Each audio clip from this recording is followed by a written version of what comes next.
Well, hello there, dead and lovely listeners, and welcome to the newest installment of the greatest horror movie review podcast and all the known multiverse. Why, it's dead and lovely, here with your best pals in the entire galaxy. Why, it's me, Uncle Ben. And it's me, Hollywood Steve. And we are here today to be chatting about the really, really fucking awesome movie, It Follows. It follers. But of course, before we do that, we're going to bullshit and chit-chat and catch up with what we've been doing, because this whole podcast is just a thinly veiled cover-up for us just to hang out every now and then. That's true. So if it's your first time listening to the show and you just want to get to the movie, look in the description of the podcast. Yeah, we always put when the movie discussion begins. Yeah, so you can just get right to it if you want. But we ain't in no hurry. You in a hurry, Steve? No, I have nowhere to be except the gym. I'm taking the Gotta scenic go work route. out, get them gains. Get them fucking gains, dude. I've been getting me some Chris gains going on in the gym. Yeah, I've been getting sadder and sadder. I noticed you got a little getting that soul thing patch. going. Yeah, a little bit of that going on. You know, I'm gonna dye my hair black. Yeah, you're gonna flat iron it. Full put gains. It in your eye. Yeah. Full gains, man. Although, you know, I'm gonna just put some no shit dumbass advice out there. If you're a person who wrestles with depression on and off, as I am, right? I'm gonna tell you what, exercise helps a lot. It does. Also, don't drink a whole lot. That makes it a lot worse. It does. It does. I'll tell you that from experience. It's also helped with my anxiety a good bit. Not that it's made it go away, but dude, this podcast it has made it a lot better. It's just gonna become like two bros talking about their gains all the time. Yeah. And be like, "Do you watch something?" No, I didn't even watch anything. I was in the gym. Just in the gym, man. All right, I'll see you next week. Staring at my biceps. It just becomes this like vanity project of us like checking out our bods. Hell yeah. Just please, just everybody that's listening, fucking, internet slap me if I ever go to posting up videos of me lifting up heavy things. Don't let me do that, please. Okay. Please don't let me do that. How you been this week, Steve? I've been great. Yeah, been what's been up? heavy things. Picture it didn't happen, dude. I actually went to the doctor. As I said, maybe a couple months ago, I was going to the doctor in February to check up. Did they give you the news? I said, doctor, give me the news. And she said that I had a bad case of losing a lot of weight. Uh-oh. Yeah. Well, I think that's probably a better case. Yeah. No, she was like, dude, you lost a whole lot of weight. Gave me a high five. My doctor's the best. She's great. She works with the U.S. Weightlifting team, the Olympic team. Yeah. So I go to her for my advice on what to do, and I went to her and I was like, okay, so I'm 205 now. I've lost a total of 85 pounds. Nice. Yeah. Killer, man. In less than a year too, right? Less than a year, yeah. Yeah, Badass. the first 12 pounds took a few months, but then beginning in July was when I started doing a diet that she gave me, and since then lost 73 pounds. How much skinny girl vodka is involved in this plan? There was a lot of vodka involved along the way. Recently, though, I've stopped drinking except for the show. Wow. Because impressive. And I'll probably keep it up until my anniversary. You've always been one of those people, though, that can just flip a switch and be like, I'm not doing this anymore. Yeah. You know? Yeah, that's true, which means that anytime you see me, just going all out, that means I made the choice to do it. So I'm the asshole. You're going, you know what? Don't let it be an excuse. Fuck tomorrow morning. Yeah. I'm sleeping in. Yeah. I think it'd be awesome with your doctor if, several months on down the road when things are getting right where you want them to be, she has you do this ultimate test to prove that you don't need her anymore, and she's like, lift me. I could. You have to She's lift little. your doctor. I could easily lift her. All right. She's little. What if she's wearing a heavy backpack? Okay, then there we go. Yeah, all right. I'll tell you what, I'm looking forward to fitting this beer in this glass. Yeah. You know what I'm saying? It's about time to get ourselves a pull here. This came to us from the Pacific Northwest. That's right, Jason from our and good Miles friends. sent us this, along with some awesome art that we're Oh gonna my post. God, dude. Yeah. That art that I think Miles did, it looks absolutely fucking awesome. I can't wait for you guys to see So it. It's awesome. an homage to one of our absolute favorite horror flicks. So this is... And dude, you just absolutely nailed it. It looks so fucking good. awesome. So this is from Portland. This is a Great Notion Brewing double fudge coconut brownie. Oh, yeah. I'm excited for this. 11.5% alcohol. I was noticing Ben. that as I was pouring it, and I'm like, I'm glad we're both just having a pint. Exactly. They sent us all kinds of stuff, and there was one beer casualty along the way. Man. One of them didn't make it. Actually, though, honestly, that's our first beer casualty. that's the first one. I think those odds are pretty good. The box was pretty super beaten up and stuff. And again, I'm going to commend you guys because of the job that you did wrapping those things up in individual bags and stuff. It did not soak the rest or go through the box or anything like that. So you guys are some beer smuggling pros. Hell yeah. It was one of the French toast stouts, like liquid French toast. That's a One of those went shame. down. But dude, I'll tell you what, as soon as I opened up the box, I was like, oh my God, it smells like breakfast. That's awesome. We still have one left, so we're going to Okay, split yeah. it eventually. But for now, let's get into this thing that right smells here. Great. It smells amazing, and it's black as night. It is super dark. I think this is going to suit this nasty, cold, rainy winter day that we have right here. Is that like drinking fine dessert right there? It is a brown. It's got very much a brownie feel to it because it's got kind of like that. I don't know, like the cocoa flavor, but it's also got kind of thickness to it, It on does. the tongue. Like Not it a lot leaves of behind. coconut, honestly. Not a lot of coconut. A lot of yeah. brownie. A whole lot of brownie. Which is great. Dude, I'll tell you what, man. Next time that you're down and we go to like Merchants of Ooh, Beer yeah. down here in Knoxville, They just got an Untitled Art chocolate peanut butter stout. I love That's Untitled 12%. Art. Every Untitled Art thing we've had. Yeah. has been, well, there was There's that the one I didn't like. that you didn't like. Yeah, but Lindsay and I liked. Yeah, all the other ones have been fucking amazing. And this Yeah. one is no different. It is, I swear, the best peanut butter chocolate stout I've ever had Awesome. by a mile. Love 'em. I really like the one that Tailgate does out of Nashville. That one's really That good. one is great. But this Untitled Art one is unfucking real. This This beer has got is something great. to it that There's another flavor in there I'm Mhm. not quite identifying yet. I guess maybe it is the coconut, but it's not coconutty. It's Yeah, just there's something else in there. yeah.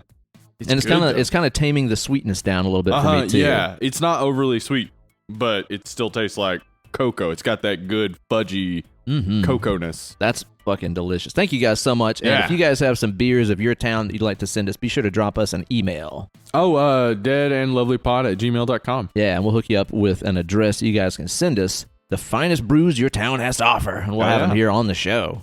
Well, Steve, you been watching anything good this week? Yes, I have. Watched some good things, huh? I did. Tell I me watched about. Zombieland 2 Double Tap. I am dying to know if it's any good because It is. It's fun. we loved the first one over here on this show. Yeah, you love the first one. This is just a continuation of that story. I would say don't go into it expecting it to be the most amazing thing in the world. It's just good and fun. Well, that's kind of the thing. It has that that Shrek effect where it's like the introduction, you can only do it once. Right. And then after that, just keep going with the story. Right. And the story's fun and interesting. And yeah, I mean, you get to see them living in the White House, doing the type of stuff you would do if you were the last people on Earth, right? Like, because they didn't get to do that so much in the first one. It was more about survival. But by this point, it's been so long, like they've figured it out. I'll definitely have to check it out, man. Does that have some good gore and kills and shit in it? Yeah, great kills. Some good funnies, really fun. some yucks. Really funny. Yeah. Thomas Middleditch is in there.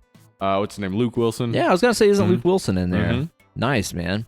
Well, that's definitely one that I've got to watch. What else you been checking out? Castle Rock season 2. Also been wondering about this. A lot of people have told me that it's fucking great. It's fucking Yeah? awesome. Did you watch all of it? So good. All of it. Yeah. Damn. Yeah, well, I started watching it like a month ago. Oh, okay. Yeah, Right on. I didn't want to report back on it till I had watched it all. Gotcha. So good. How does it stack up to the first season? I think, okay. I would say I think that maybe it's better than the first season because you get a genuine resolution to the story being told in the season. But it also expands on the first season and makes the first season more interesting. Okay, because that was my thing with the first season. Is like I thought it was extremely engaging and super interesting, and I was just fascinated to know like what the fuck is going to happen next. And then it all peaked at that episode that was all about Sissy Spacek, yeah, where she's looking for the queen from the chess set. Yeah, and it's basically her going through all of her different weird memories. That episode was phenomenal. And then after that, it was like, I guess J.J. Abrams wrote this show. No, and I didn't like that it. was the thing. That's the thing is once you see season 2, you start to realize like, oh, like we all were expecting too much from a season 1. Like we were expecting a conclusion, right? But the It's show just a is a show. Okay. Yeah. So there, season 2, Lizzie Kaplan is fucking amazing. Yeah. She's so good. It's just so good. I can't remember the name of the girl who is her daughter Joy in it, but she was in that movie 8th Grade that Bo Burnham did. Okay. And also Tim Robbins is in it. He's fucking great in it. Barkhad Abdi, the guy who played the Somali pirate in the Tom Hanks movie. Oh, the guy right. who says, "I am the captain now." Yeah, him and the girl who plays his sister. She's so good. Like it basically amazing cast. Really interesting story. A couple of things going on. Also, some stuff like revealing more about the first season. So, Okay, like, cool. it really does set up more of a story and expands more on the story and makes you realize, like, oh, Castle Rock is going to be a very interesting anthology series that also has a through line. Gotcha, man. And are there a lot of, like, Kingverse Easter eggs for Stephen King fans? All over the place, including in a parade scene, you see Christine. No way. Yeah. Oh, that's fucking rad, man. Yeah, like I don't know cool. if it was the exact car, one of the exact cars they used in Plymouth Fury. the actual movie, but it definitely is the That's Plymouth really Fury. Yeah. cool. I understand, like, Misery plays a big part in this too, right? Yes. I mean, that Lizzie Kaplan is playing Kathy Bates' character. And I've heard Misery. she channels her character. She's great, so right? fucking good, dude. She, like, Lizzie Kaplan is amazing any way it goes, but, like, this is the first time I've seen her, like, really, really stretch as an actress. Nice. She's fucking amazing. Man, we got to do Misery on the show sometime too. Yeah, that's actually what I was going to say. Actually, maybe we could throw it in next month. Yeah, we could. Yeah, we Yeah. could do that. It's a good idea, actually. That is a good idea. Kind of works for, like, winter, snowed in Yeah. and stuff. And it's also it's a good Women's Month thing. I mean, she is the fucking antagonist. Oh, yeah. She's the badass in it. That's cool, man. Yeah. Yeah, we should do that. That's a let's cool do one. it. Yeah, Yeah. definitely so. That's cool, man. Well, I definitely want to watch that now. Like I said, I liked the first season up to a point, but now that you're saying that the things that happen in the second season kind of flesh it out and stuff, that makes me a little bit more interested. Just a little bit. Not too much. Not too much of leaning back on, like, your interest in the first season. More of, like, especially in the first few episodes, establishing this is the story we're telling now, but then, like, every once in a while you'll hear, like, the warden's name and stuff about the That's warden. cool. And then, like, more and more starts coming out, and then by the end it's much more of an integral part of the second season. So, Nice, yeah. man. Gotta watch it, man. Dude, I've had myself also a pretty good week of watching some good shit. Yeah. I've let's had hear it. myself 2 big firsts. My cherry is just obliterated 10 different ways till Sunday by these 2 new things that I've watched this week.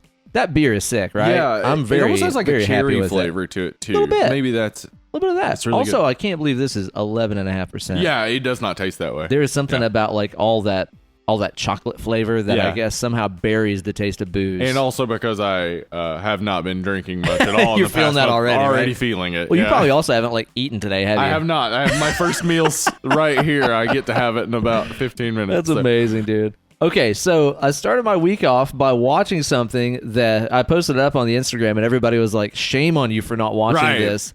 And I have gotten this sentiment many times in my life from my friends, and now I understand why. Because I will absolutely shame and hound the next person I talk to that hasn't watched Big Trouble in Little China. I know. 'Cause it's You're the best wasting fucking your movie. life, right? Dude, I think about... you are now there's pre Big Trouble in Little China Ben and post Big Trouble in Little China. Oh, Ben. yeah. This is a turning point for me. I had somehow never watched this movie, and I don't know how. I had it confused with Romancing the Stone. Ah. And I was like, oh, You know I've what? seen that. I can actually see that from the the covers. posters and Yeah. stuff, right? Mhm. It's kind of like Yeah. 80s action, whatever. Yeah, I kind could of see you things. confusing those two and Temple of Doom. Totally, Like those, yes. all 3 of those kind of had the similar. I covers. don't know why I thought that was that movie, but somehow I'd gone all this time and Yeah. never watched it. And now, dude, I think back on, like, all the nights that I've spent, like, doing something pointless, like practicing guitar, writing songs. when I could have been watching Big Trouble in Little China. Big Trouble in Little China, that's true. But now I know what I'm going to do every other free night that I have in my entire life, which is rewatch this movie a million times. And we're definitely doing it on the show, even though it's not a horror movie. It's a movie for horror fans, you know? Is there another John Carpenter movie that's not a horror movie at all? Surely I guess there's the one Elvis biopic. Yeah. But that was a made-for-TV thing. That's it, seems to me. I was not expecting this movie to be as much of just a fucking Saturday afternoon kung fu fest. It's so fun. As it is. Yeah. Also, I didn't know that, like, the entire inspiration for the character of Raiden in Mortal Kombat is right here in this movie. Yes. Like, it's so obvious to me now. He, in every way, Raiden is for sure one of the dudes in Big Trouble.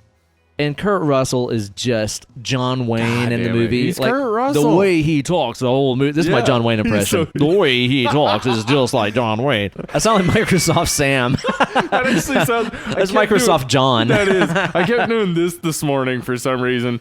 You could have had a bad bitch. Is that your Lizzo impression? Yeah, that's pretty good. That's my Lizzo if she were a 40-year-old white lady from Minnesota. You could have had a bad bitch, Hank. I don't want to take a peek into that alternate universe where that is Lizzo. Nope. Not interested. Yeah, Big Trouble in Little China, man. I completely get it now. I completely get why people have been like, what the fuck? Why haven't you watched this? You're going to love this movie because it's right up your alley. That fucking movie, man. And it has so many great special effects and stuff it's in really it, too. Cool.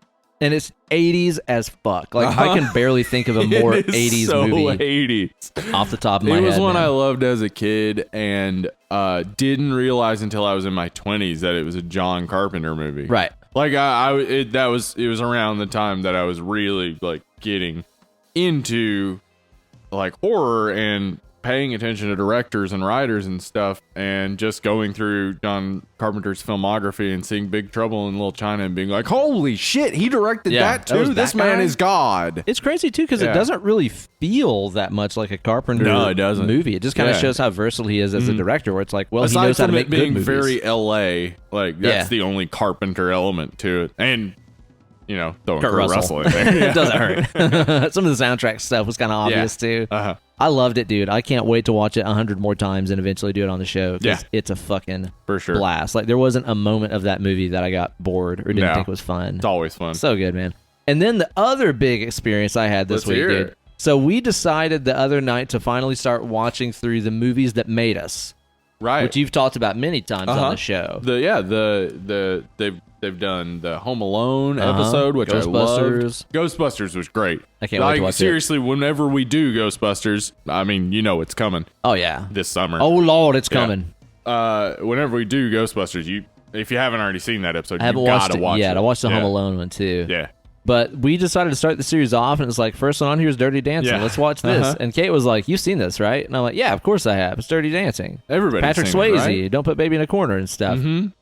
We started watching it, and against all these things where it's just like, and then she carries a watermelon, and then there's the abortion, and blah, blah, blah. And I'm like, I was going to say, whoa, what? Nobody remembers Dirty Dancing if they don't remember the abortion. Exactly. Yeah. So to me, when it got to there, I was like, yo, I have not watched this movie.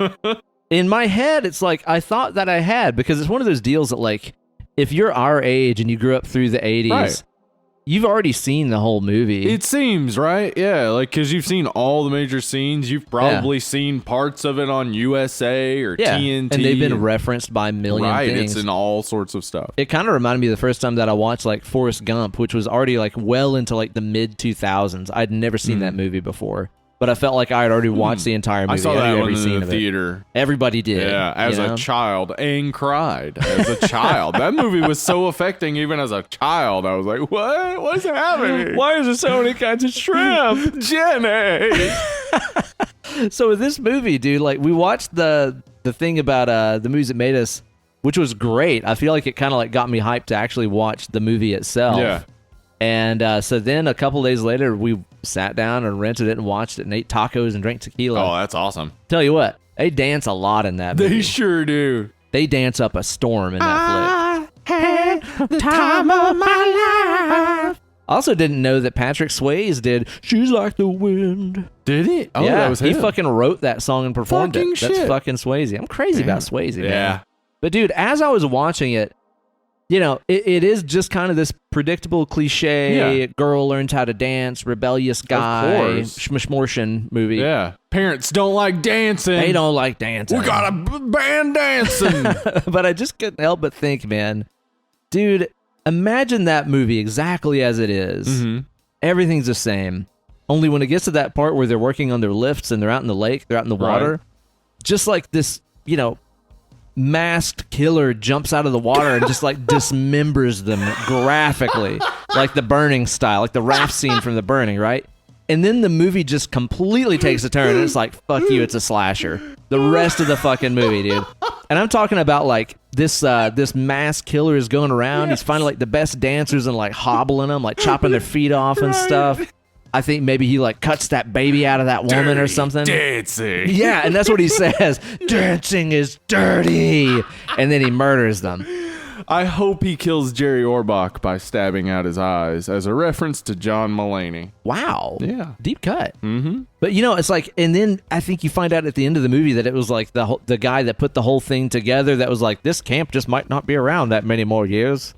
The times are changing. Like he just wants to keep everything the same, you know? It'd be like if Mel from Sleepaway Camp was the bad guy, you know? I think that could have been a tremendous success. That's great, yeah. I love it. Uh-huh.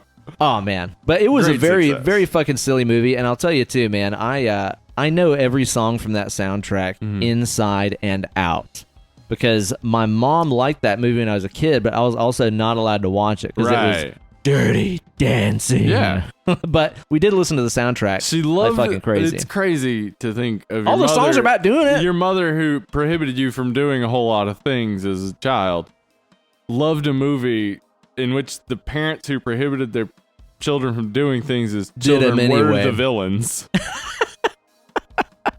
That is odd. Well, yeah, I guess when you put it that way, it kind Do you of think is. she was watching it as a horror movie? It might be like that. She was like, I love this. The horror. Imagine if children started dancing. Imagine if the things that you told your kids they can't do, they actually started doing them. That'd be awful. Yeah. That'll never I feel happen. bad for the parents in this situation. Exactly. He's right. Nobody should put baby in a corner except for her parents. And they've done it, sir. Now walk away. It's a terrifying vision of what could never be. It might be like that. Yeah. But dude, there's like a lot of memories and stuff from being a kid, from hearing all those songs, and I'm glad that I've seen it now. Yeah. It is a silly movie. I think I have heard the songs from that more than I've seen the movie for sure. Oh god, yeah. Mhm. Yeah. I did find it very kind of like strange though that the movie is so like set in this time period and they're dancing to all these like Motown and doo-wop songs and Right. shit. But then like there's so many 80s songs on the soundtrack too, and they're dancing to them. It's not soundtrack for the movie. It's music that the people in the movie It's are hearing. diegetic There you go. music. That's the There we word. go. That's the the word one. we forget a lot of times. Yeah. Yeah. But it's like they're dancing to it and hearing it. And meanwhile, there should have been like just one part where it cuts to some guy in the back of the room who was just sitting down and just kind of like watching, and he goes, what the fuck are these instruments that I'm hearing? Because he's hearing a synthesizer and he's Yeah. never heard one before in What his is life. this shit? What the fuck is this? Yeah. That's crazy. Yeah, man. So yeah, two big firsts for me this week, man, and my life is better because of it. Well, Ben, on Friday night, For the stream and For the chat, stream and the chat. dead and lovely stream and chat, which Yeah. everybody can join in on. that's true. Hang out on that Discord server, watch some shitty movies. We watched Bones. Bones. I don't know what that is. Bones, Bone. Nope, but close. Okay. Starring Snoop Dogg Oh, instead of Dog Bone Bones. Thugs and Harmony. Dog Bones. Okay. Yeah. Snoop Dogg, Pam Grier, being hot. This sounds like a great setup to me so Yeah. far. It really did have some potential. Okay. But instead of it being a single movie, it turned into 3 separate movies.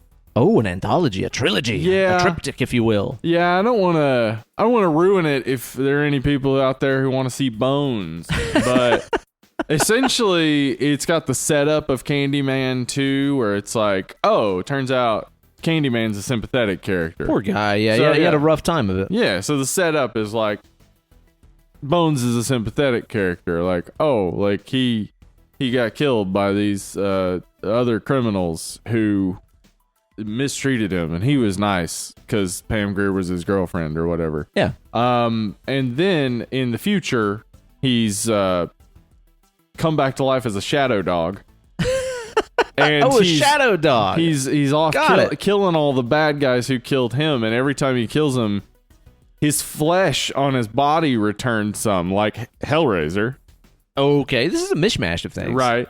Though a mishmash of Clive Barker stories.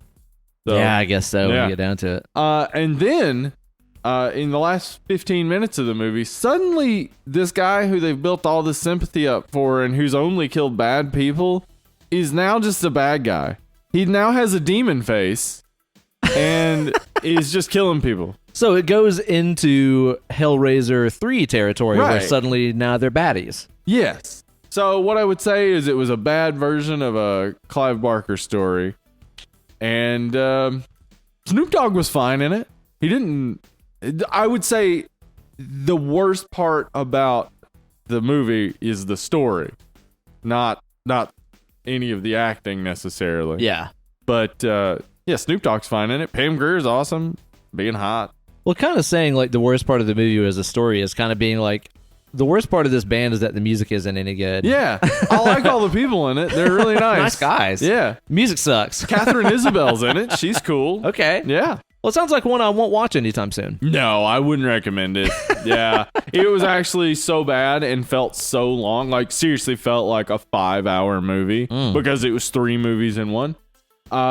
It was so bad that I couldn't watch another movie. I was just like, that's unfortunate. I am done with the stream tonight. Good night. It's over. Yeah. So that was, I don't know, man. And it's a shame because it's directed by Ernest Dickerson, who did Demon Knight. And I would say there's like some elements to it that reminded me of Demon Knight. It definitely had his flair to it. And he was Spike Lee's cinematographer. And so like he knows what he's doing. Just that the story was so incoherent. Didn't really make any sense. And also, it's weird for a movie directed by a black man to have black characters saying stuff that's obviously written by white guys. Like, why didn't they switch up the dialogue a little bit? Because, like, the black characters sound unnatural. Okay. In a movie directed by a black man. It's like, you like, take that script and do something with it. Like, don't just be like, I guess we say, all right, soul brother? Is that right? All right, soul brother. Well, that sounds not great. Better luck next Friday. Yeah. Better luck next Friday. Actually, we should just watch next Friday. Next Friday. Yeah. It's a good plan. It's a good plan. If anybody wants to join in on the streaming chat, be sure to get on that Discord server. Them ain't 20, them 10s. Yeah, keep them clean, though. It's a good point. Not just pretty words. That's true. Not just pretty words. Discord server. Come on over there. Oh, we've posted the link a million times. If you need it, though, let me know. Email us, whatever. That's right. Yeah. That's right. Well, Steve, the subject of our show today is It Follers. It follers. It'll follow you around. It'll follow you. Hey, where are you going? I want to go there, too. Hey, mind if I tag alongs? Hey, I noticed you're in there. I'm going to knock on your door. I want to be in there, too. Hey, I'm going to put this rock through your window. And follow you. Follow you. Look out now. I apologize to all of our international listeners who are currently going, What language are they speaking right now? We have listeners in Finland, listeners in the UAE, we've got... UAE is my favorite wrestling faction. Yeah! Right? Woo! UAE. We have listeners in Nigeria. Look out. And I wanted to shout out our listeners in Africa. I do not know why you're listening to us, but thank you. I'm stoked that you are. We actually do have a lot of listeners in Africa and Central and South America. Killer, dude. No idea why they listen to us. That's thank awesome. you for doing it. Yeah, thank you guys very much. It might just be a bunch of VPNs from China. Yeah, that's what I was thinking. It's VPNs probably, yeah. But either way, I'll take it. Yeah, either way, Helps us show up on the map. Yeah. And of course, It Follows is centered around this horrible, somewhat of a curse that you pass along from person to person by sexual intercourse. Yeah, let me put it in you. Yeah, that's what they do. They do it that way. Yeah. And whenever you bang somebody, you pass this curse of this faceless, nameless monster entity chasing you around. And it just really raises a lot of conundrums. Like, what would you do? How would you get rid of it? What would you do? If you were in... Oh, Nickelodeon. Yeah. If you were in this situation, how would you rid yourself of the entity? And so you know what we did? What did we do? We asked our wonderful, loyal listeners and members of our Facebook group over on Dead and Lovely Horror Podcast on Facebook, which you can join up and participate in these conversations. Facebook.com/Dead and Lovely. That's right. Join up over there. I went on there and I asked them earlier how they would rid themselves of the It Follows curse. And we got ourselves some pretty interesting responses here. So we did. I say before we start reviewing this movie, how about we just go ahead and slide on into the Preview Palace. Welcome to the Preview Palace. And let's just read some of these responses that we got from our dead and lovely listeners, our Deadites, and critique their survival strategies. I got about 6 of them here I want to mention. Then I also want to hear your take on how you would survive. I have an idea. Now, we got the first response here that I want to talk about is Mark Peterson's. Mark Peterson had a pretty good plan. He did. Step 1, bang blow-up doll. Right. Step 2, tie blow-up doll to stick. Step 3, attach stick to entity's head. Yes. That's pretty good. It is. He'd just be wandering around chasing after that thing for all time, as far as I know. I would imagine, right? Like, I mean, what is it that it's chasing? Is it your goo? Is it chasing your goo? It's a good point. It's a good question. So right there. just ejaculate into something and then like just plunger it to their head and run away. Yeah, run off, I guess. I think it's a pretty good plan. I do wonder if it works with inanimate objects and stuff. It's I wonder too. It seems like probably not. It seems like it would probably have to be human sex, but maybe not. Maybe not. Mm-hmm. I mean, what if like it just so happens that this gets passed along to some dude who's like a necrophiliac, and he like fucks a corpse in like an autopsy DMX. room or something like that. Like like DMX. Maybe it gets passed to DMX. He's got blood on his dick because he fucked a corpse. No remorse. Hence the blood on his hands. Bring your whole crew. Break your whole crew. And I think at that point the entity just shows up and it puts its like hands on its hips and it looks at him and shakes its head and is just like, I'm disappointed in you. I think it just says you nasty. And he'd be like, I know. You nasty. I know I am, he'd say. It just walks away with his hands on its hips. Every once in a while, turn around. Damn. And he'd go, like he does at the first to Bring Your Whole Crew, which is the best song of all time. That's a pretty good plan right there, man. All right, we got another plan here from a man, Kalani Warpole. He took a very optimistic look on this. I like this. I like his approach. He says, use it as an opportunity to travel the world like I always said I was going to, but haven't yet because I'm lame. For one, Kalani's not lame. That's true. He's not lame at all. He's a cool dude. He said, there, silver lining with the It Follows Glass half full method. That's true. I mean, honestly, that's hop on a plane. Point. You know? Not far from my own plan, which we'll get to in a little bit. You know what, though? You could do this. You could just, like, apply for every credit card that you can. Sure. Max them all out. Just fly across the world, see everything you want to see, and once you can't get credit cards anymore, I guess just bang somebody else and pass the buck. Or just let it kill you and, be like, well, I ended up kind of on the good end of things here. What if the person you bang dies of natural causes? Does it then... That's something I want to know as well. Yeah, that's something I want to know. So, this seems like a good plan to me. I like at the very least, you enjoy the last time of your life. You know? Yeah, I think so. You'd have the time of your life. David Robert Mitchell, the director, did say that he thinks that whatever it is could board a plane to get to you. Now, I don't know, man. I don't think this is where I say, just because you wrote the movie doesn't mean you're right here. I don't think by the rules of it looks like it just walks. Kind of seems to just sort of walk where it's going. And I'll tell you what, too, man. Maybe in the universe this movie takes place in, there ain't no TSA security because I don't see somebody with their boob out that's pissing themselves getting through that metal detector. All right, I don't see that happening. Metal on them. In fact, they're getting rid of liquid. That's what they tell you to do. So you got over 3 ounces in that bladder? You got to let it go. Let it rip. Yeah. Brandon Wood had a pretty good outlook on this. He said, I would make sweet, sweet love to the entity so it would have to kill itself. True. Wow. Like, I guess bold move, Cotton. I mean, because you can see it. I guess you just trick it into, I don't know, like a stock. Like one of those things where it's like head and arms are like in the what do they stocks. call those? In the stocks. Yeah. And then just like go to town on it and then like, see you later, pal. I think it would go, well, fuck me, I guess. And then kill itself, I suppose. I guess so. Twist itself into all those crazy knots and stuff. I suppose it would.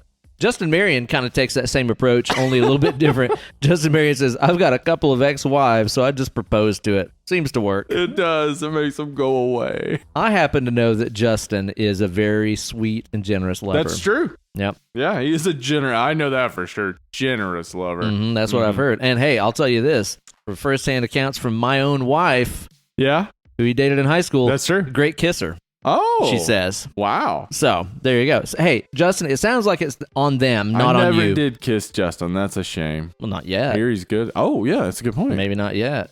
He's got that beard now, too. Oh, he's looking good, man. All right, we got another one here. We got a good plan from Ryan Black. Ryan Black's got a pretty solid plan here. Donate to a sperm bank and let it run around in circles tracking my seed. Yeah. He also had saying my seed did not feel good. Yeah. Yeah. Seed. My seed. Seed's gross. Yeah, it does sound very strange. But yeah, when you put that's it a that good, way. like, okay, so yeah, what is it? I think, Is it technically having sex if, like, you are in vitro fertilizing somebody with your seed? right, yeah. Like, I wonder how much of it has to do with, because this is something that I thought I saw somebody else mention that, like, the idea of, like, when, at what point, like, is it just insertion? I know. Or, like, ejaculation? When does it? Like, will an HJ get it after you? Yeah. Like, You know? Like, what? Where's the line? So I'm not sure if it's just your ejaculate. Maybe it would have to be actual sex. Can you get this through hot legging? a little hot legging? Little hot legging. Can it happen through hot legging? What's hot legging? Steve, hot legging. I'm excited. Yeah, get ready to add this to your normal vocabulary. Yes. Hot legging is something that happens sometimes in prisons and stuff, especially to people who are overweight and have plenty of, like, folds of leg flesh and stuff. Oh, I see. And basically, a person can lie down, face down, and the other person, like, fucks their leg meat, like, fucks the space in between their legs. That's a hot leg. Hot legging. Well, hot legging get you caught by the entity. Now, Hot legging. Is that still considered jailhouse rocking? I think that's a form of jailhouse rock. Yeah, I'm pretty sure that's like it a is. jailhouse, like, adult contemporary. Yeah, I think so. It's a little more mild than a full-on What is jailhouse rock. light jazz? Is that, like, just... I think it's just an It's a HJ. hand job. Yeah, I think it's a hand job. A nice old-fashioned. I'm pretty sure. Pretty light. hot legging? Yeah. I'm so happy You're to welcome know that's part of your Yeah. vocabulary now. Yes. Okay, Otis P. Driftwood. Here's the last one that I want to mention because his plan is pretty fucking awesome. And he's actually got two versions of this plan. Number one, my seed in trank dart. All right, so he's loaded up a dart Right. with his jazz in it. 2, shoot pigeon with dart. Right? 3, watch how it plays out. Yeah. And then he went in and said, actually change that to rhino. Yeah, way better. It's a great idea. Because it seems to me from this movie that the entity fucks you to death. it sure seems that way. I would kind of be interested in seeing a rhino fighting off a human trying just to fuck it humping to death. just trying to hump that thing to death. Yeah. Chasing it around the savannah. Is that where that scene from Ace Ventura comes from? It might be that. Yeah. Yeah. Could be that. That scene's still extremely funny to me. Yeah. Still is. My Those are hot good these plans. rhinos. I think these are all pretty good plans. Yeah, I Steve. think so too. My own plan is this. Okay. I want to hear your plan of Okay, escape. so the second that you find out, I mean, my hope is that the person who is doing this to me doesn't chloroform me and tie me up. That's a pretty rough way to break the news to somebody. I'll tell you what. But at the very least, just tells me and, like, is convincing. I get in my car and I start driving. Okay. I don't stop until I Drive get... away in a fast car. Right. I don't stop until I get to LA. I go to a hostel. I find out who's about to go backpacking in Europe because German tourists are all over LA.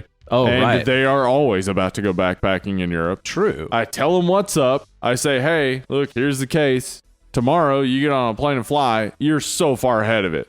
Like, I just drove across the country. Yeah. You fly. Obviously, you're going to go to a hostel. And you're going to be having random anonymous sex. Oh, sure. Yeah. It's going to be so confused. You're halfway across the planet. You find maybe Chinese tourists. You have sex with them. Even better if we can find somebody who's about to head to Antarctica. You're trying to make this entity play Where in the World is Carmen Sandiego Yes. is what you're doing. Because do you remember how hard that was, Gumshoe? Carmen Sandiego. A double trouble.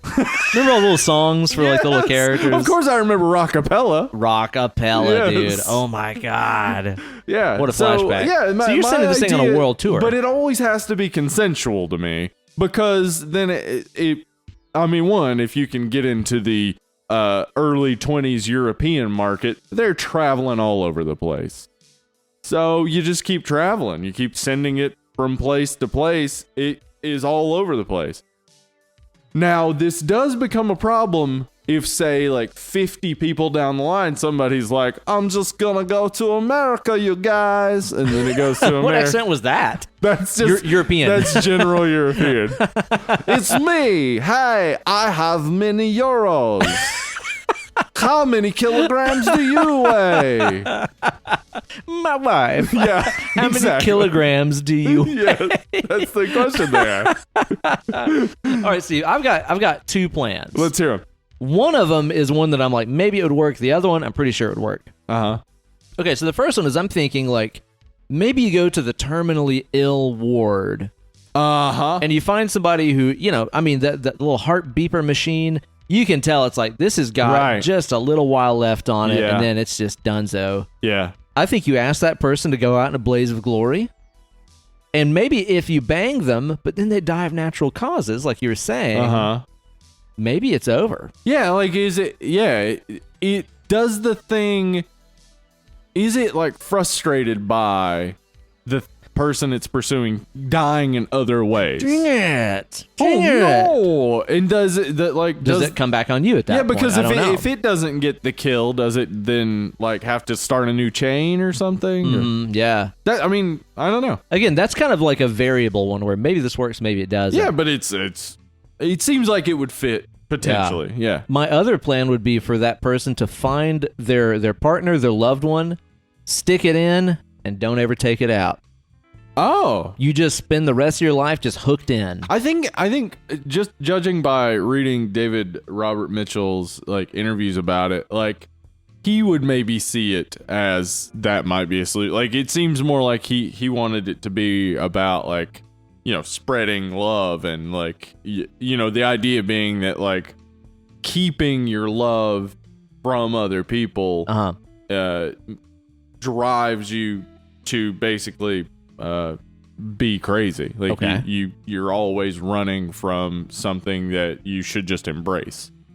Got it. Right. So I think that might be more in line. I mean, life could be very inconvenient. Sure. You have to have some very wide pants, wide trousers. Absolutely. Cover you both up. For sure. Yeah. But you'd always be spreading the love. Exactly. Mm-hmm. Always feel connected to your loved one because you literally would be inside of them. You'd be inside. You'd be inside of them. Yeah.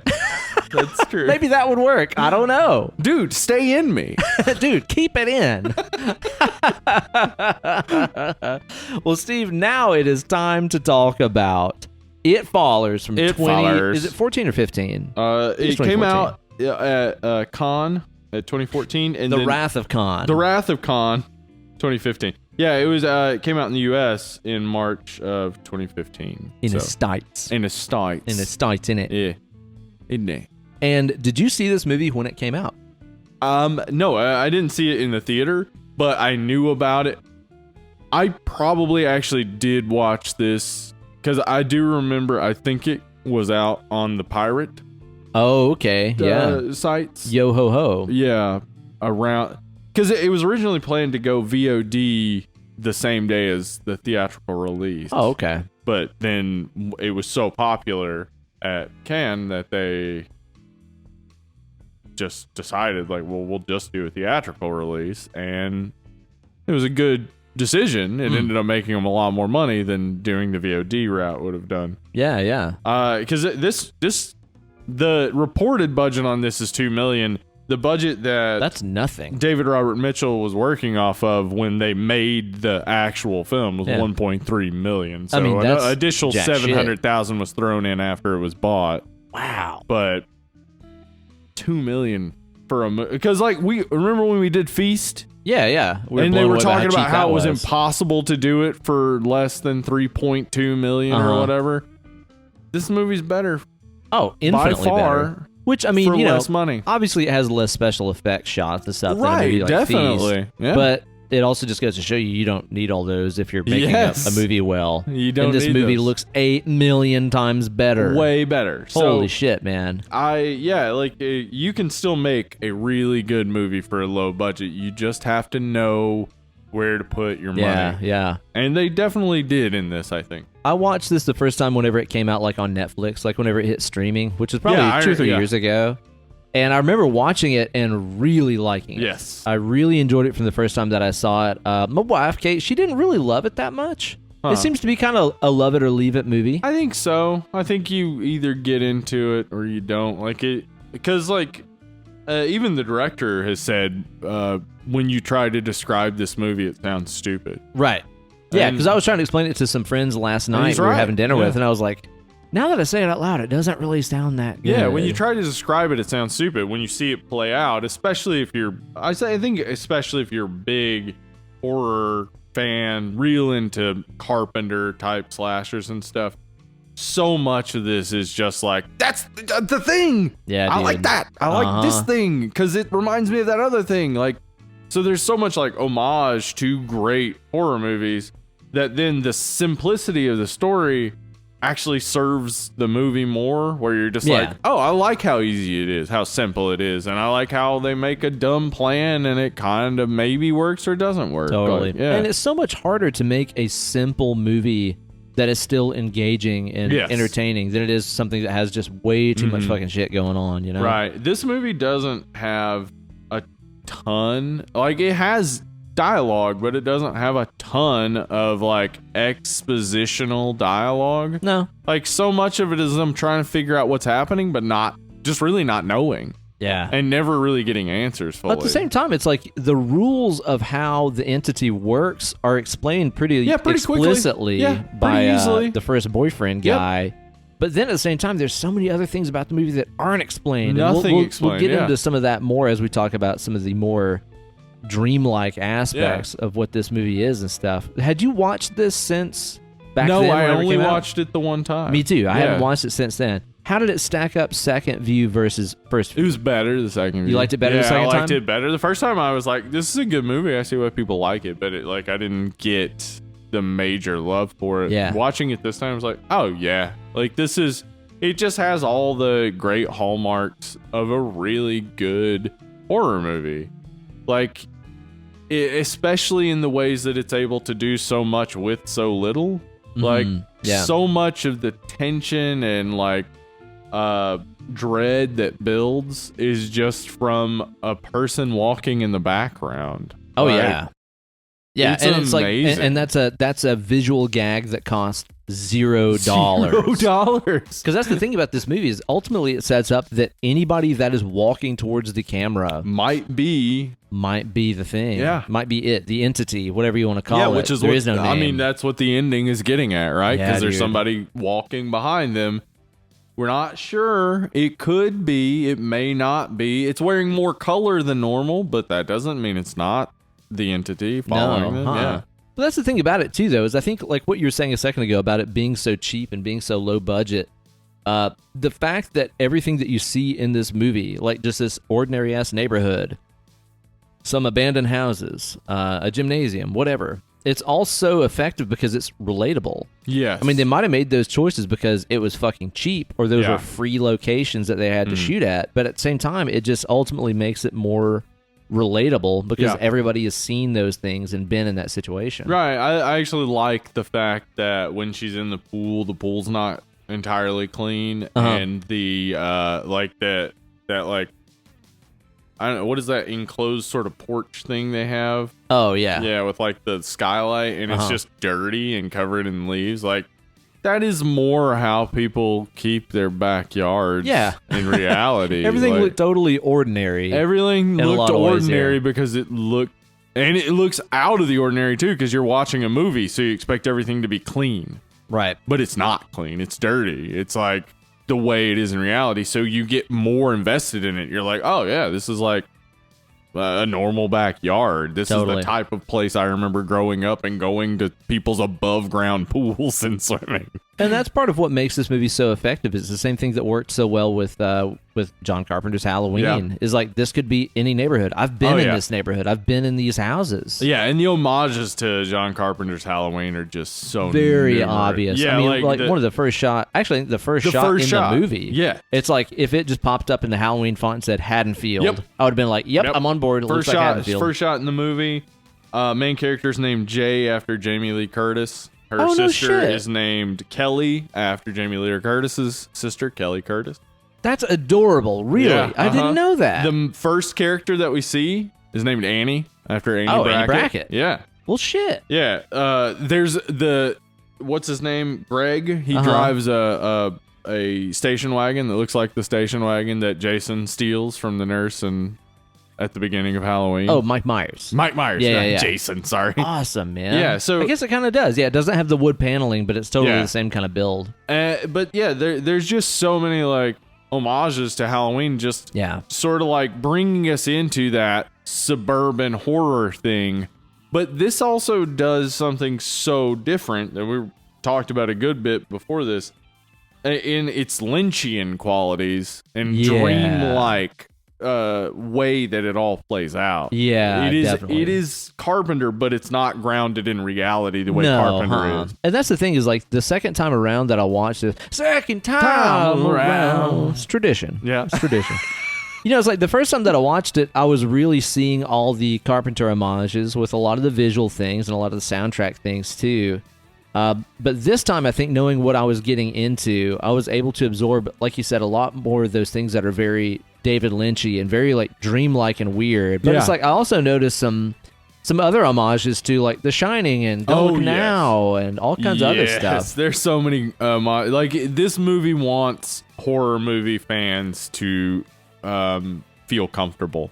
But it doesn't beat you over the head with it. It doesn't beat you over the head with it.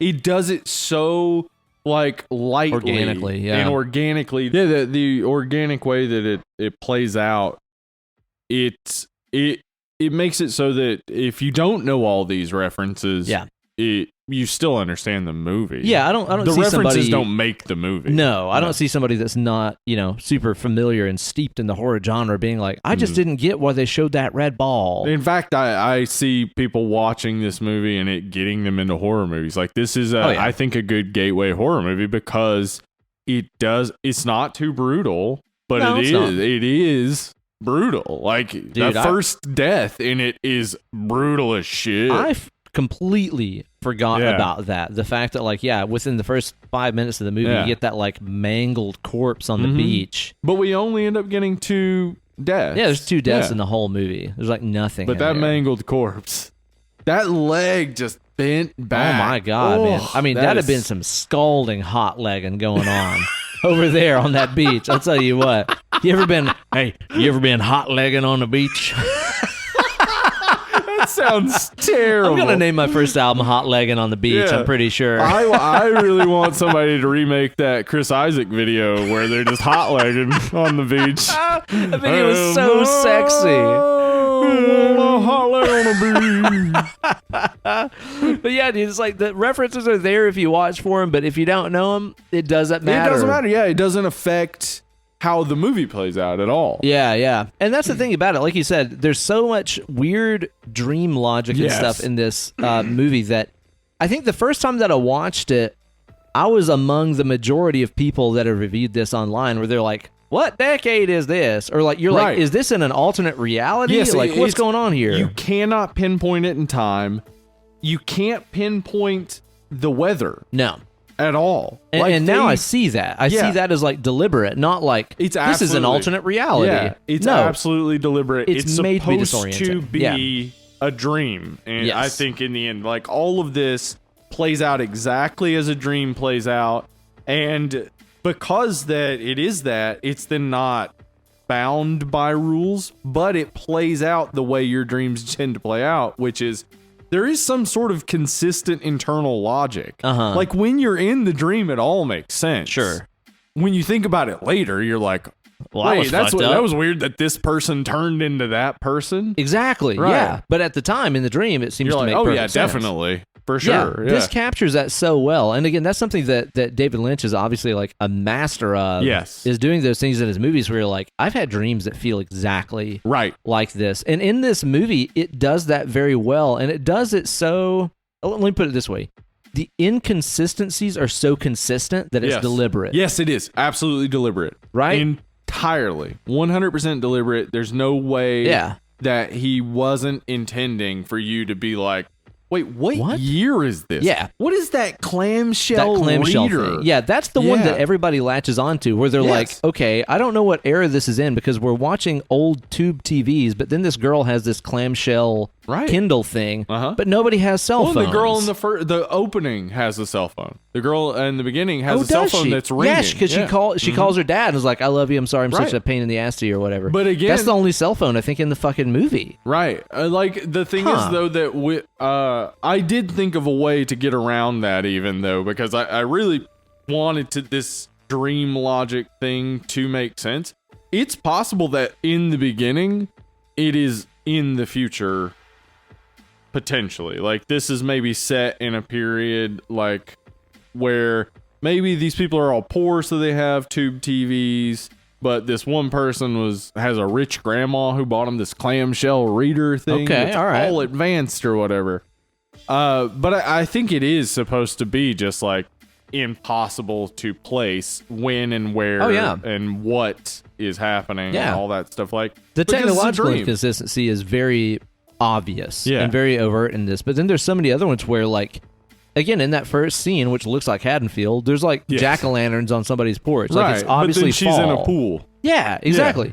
And that's what doesn't make sense is like knowing that okay, we've had some summers here in Tennessee. Well, not summers. We've had some Halloweens here in Tennessee where it's been warm. But it's Michigan. But this is in fucking Michigan. Yes, in Detroit. Yeah. It's cold. It's going to be fucking freezing if it's October. Halloween. Yeah, and they even make reference to 8 Mile and stuff like that. Or 9 Mile, whatever. Yeah, you got to lose yourself, they say. Oh, is that what they say? Yeah, well, they're eating mom's spaghetti along the way. Oh, and right. They're like, oh, no. Oh, I'm going to vomit. It's on my sweater already. Oh, no. Again with this. And then I think Cheddar Bob got shot in the ass. I don't remember. I think that happened. Yeah. I'm pretty sure. But, you know, like, there's, reference obviously to this taking place around Halloween, but then she's in a pool, and then like later, like in the middle of the night, people are wearing tank tops, but sometimes they're wearing jackets. Sometimes it's they're wearing, all over, like, and sometimes they're wearing jackets and shorts. Yeah, like it makes it's all over the place. No sense, and that's totally the kind of shit that you dream about. Exactly. Where you're like, and then in the next scene of my dream, for some reason, I was wearing this sweater, and even I was though it was at my summertime. mom's house, but it wasn't my mom's house. And I saw my cousin, but she turned into my sister. Like. Yeah. All that type of stuff, when you apply that to It Follows, it's like, oh yeah, this is a dream. It has to be. Yeah. But, and it's not even that thing, because I've talked about in the past where like I hate the twist at the end where it's like, it was just a dream. It was all a dream or it was all a hallucination. It doesn't have a twist at the end. It never has a reveal this is all a dream. Because it is all a dream the whole time, I think it works perfectly. Sure. And I have an idea about how that plays out and kind of the meaning of all that too. Yeah, there's so many inconsistencies, man. Like even the way that the monster is constantly changing forms, but you never see it do like a Michael Jackson black and white face morph transformation. No, it's just like matter if It Follows. It's just like this one entity is chasing you, then it turns the corner, and now it's something else, and now it's one of your friends, and now it's your dad. Like. That's dream shit. Yeah, and now it's a 7'10" man, and Holy now it's a little man. child. Dude, that tall guy. Yeah. Holy fucking shit. You know, he is half of the tallest twins currently living. You don't say. Yeah. Dude, do you think they ever hang out with those big fat twins that rode those motorcycles together? I hope so. Oh, the big fat twins that rode the motorcycles, we know they died long ago. Oh, absolutely so. P.S. If you're listening and you know who we're talking about, you are my best friend. Yeah.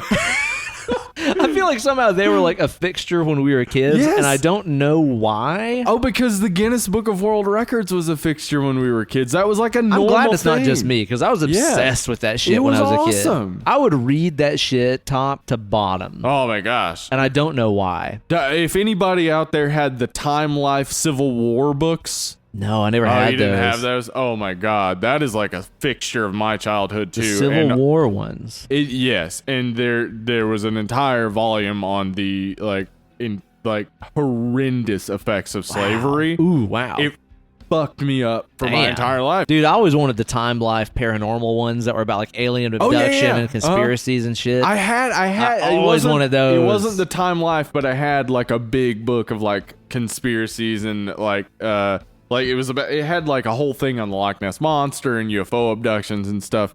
I loved that book as Hell a kid. yeah. Yeah. Side note, I'm about 3/4 of the way through this beer. I am reasonably buzzed. I'm reasonably buzzed myself. It's fucking great, man. Yeah. Absolutely fantastic. But yeah, like I said, like the ever-changing monster, the way that you can't pin down what season it is, the way you can't pin down what decade it is. Yeah. It's impossible. It's all so effective to me, Mm-hmm. man.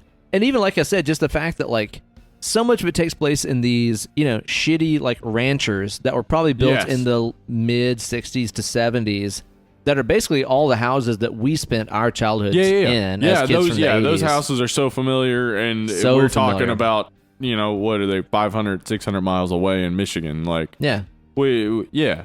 I think a lot of people who come from, say, the middle America or the South are used to those neighborhoods of Totally, just these man. shitty houses that were built in the 60s and 70s real quick and are already kind of dilapidated by the 80s and 90s. Like, I like too though that because this is set and filmed in Michigan, that it's like they can turn a corner and suddenly they're in the most like dilapidated, decrepit, falling apart Yeah. fucking neighborhoods in the country. Yeah. Like again, that's kind of a weird dream thing too. yes, it is. It's like normal neighborhood. Now this fucking everything's falling apart. urban decay. Uh-huh. Yeah. Really cool. Really And sets the now tone for this. we're on a beach somewhere. Yeah. Yeah. Because reasons. Reasons. That's another thing too, is like the location changes in the movie happen extremely quickly. Yes, they do. Like, there's not a Very lot of, much like, traveling. a dream. Yeah. Suddenly I'm here. Now I'm here. Now I fell asleep on the hood of my car. Mhm. Yeah, and now it's suddenly daytime. Yeah. Like, she goes from falling asleep on the hood of her car to snap, it's daytime, Yeah. which is so dreamlike. Yeah. Like, I think everything is indicating it's a dream, which then gives it so much leeway to be so many things. Yeah, I think so too. Like, it can have logical inconsistencies, but it really doesn't. it doesn't really. Yeah. No. It seems to fit. It seems to be one of those dreams you'd remember because it was so seemingly logical. Right. Like, it would stick with you. You'd be able to tell people about it. But when you tell people about it, they'd be like, That doesn't make sense. yeah, exactly.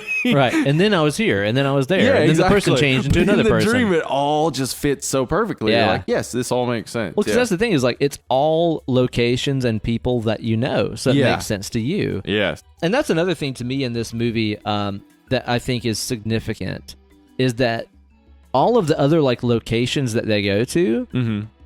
are all significant memories for Jay Yes. and the other kids. It's like, oh, that place where we first drank. Oh, that place Uh-huh. where we first kissed. Mm-hmm. Like everywhere they go to is something that is deep seated in their memories. Right. So that is something you dream about. Yeah.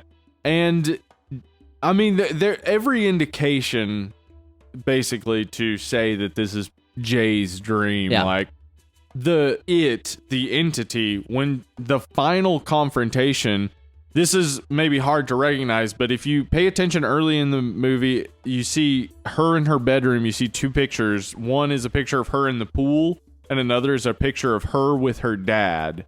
The final form of the entity is her dad, Who I think is dead, right? who is dead. Yeah. Yeah, so like it really seems to be her dealing with so much of her own like regular day-to-day issues. Yeah.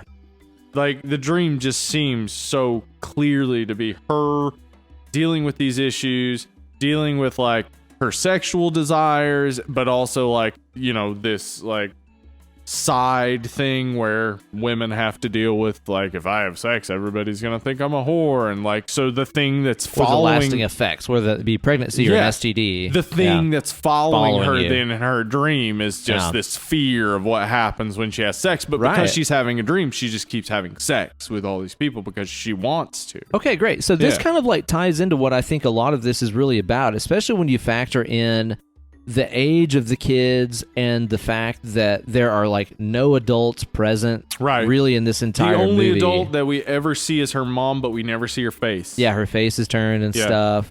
I mean, And we see the entity as adults, but it's not an adult. It Right. is the entity. is the entity.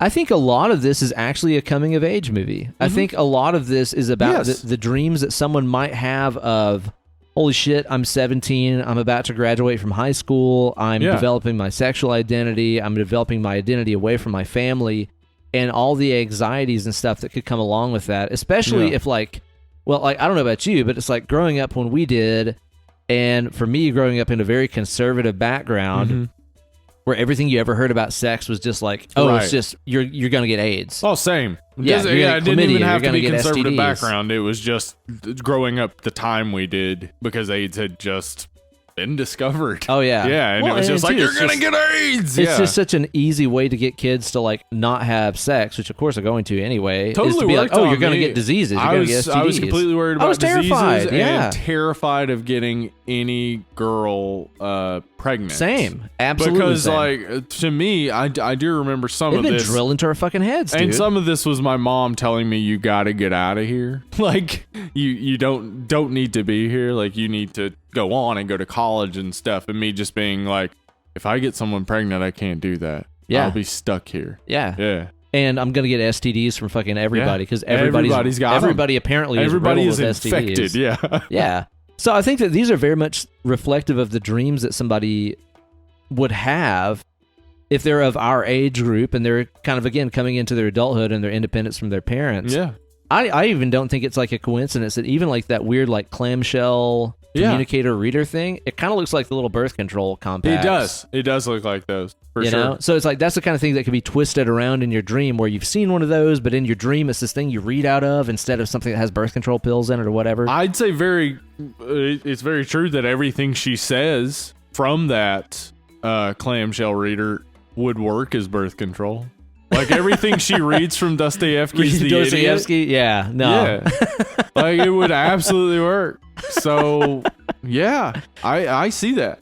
So I think a lot of it, like I said, to me is a dream about losing your childhood and becoming an adult and the worries that come along with it, And to me. I think some of that can be seen by the guys that she's interested in her dreams and the guy we see her with at the end, where the guys she's interested in her dreams are more dangerous or more adventurous or whatever, and the guy we see her with in the end is Paul, who's just Kind of a normal convenient dude. and nearby. Right. Like, he's safe. They're more dangerous. So, like, even if at the end we're still in the dream, and I think we are, I think we're in the dream the entire time, at the end she feels safe with Paul. Mm-hmm. She feels unsafe with these other guys, but she's obviously more interested in that unsafe feeling. So yeah, it's that coming of age thing. It's that coming to terms with your own feelings and your own, like, desire maybe for stability, but also desire for that feeling of danger and going after something maybe you know is wrong. Like, it really does seem to be more of a coming of age movie than, say, Precautionary Tale. Precautionary Tale, Yeah. which we were talking about before this. Like, this could easily be seen as just a precautionary tale. Don't have sex or you die. Yeah, well, that's the 80s slasher classic rule. It's like, it's really easy to watch this movie and be like, man, this seems like it could have been like the coolest movie I ever watched at youth group. Yep. That's a precautionary tale about don't have sex. I mean, right? Like, that's the thing, though, is like all of those lame ass, like, Christian morality, like, we're being hip, don't have sex. Like movies that we watched when we Except were kids. it would have just been Satan. It would have been a dude in devil horns the whole time following you. Like, I'm gonna poke you. But like this, if I would have watched this in youth group, I would have been like, you know what? Maybe they're right, because this is fucking awesome. Yeah.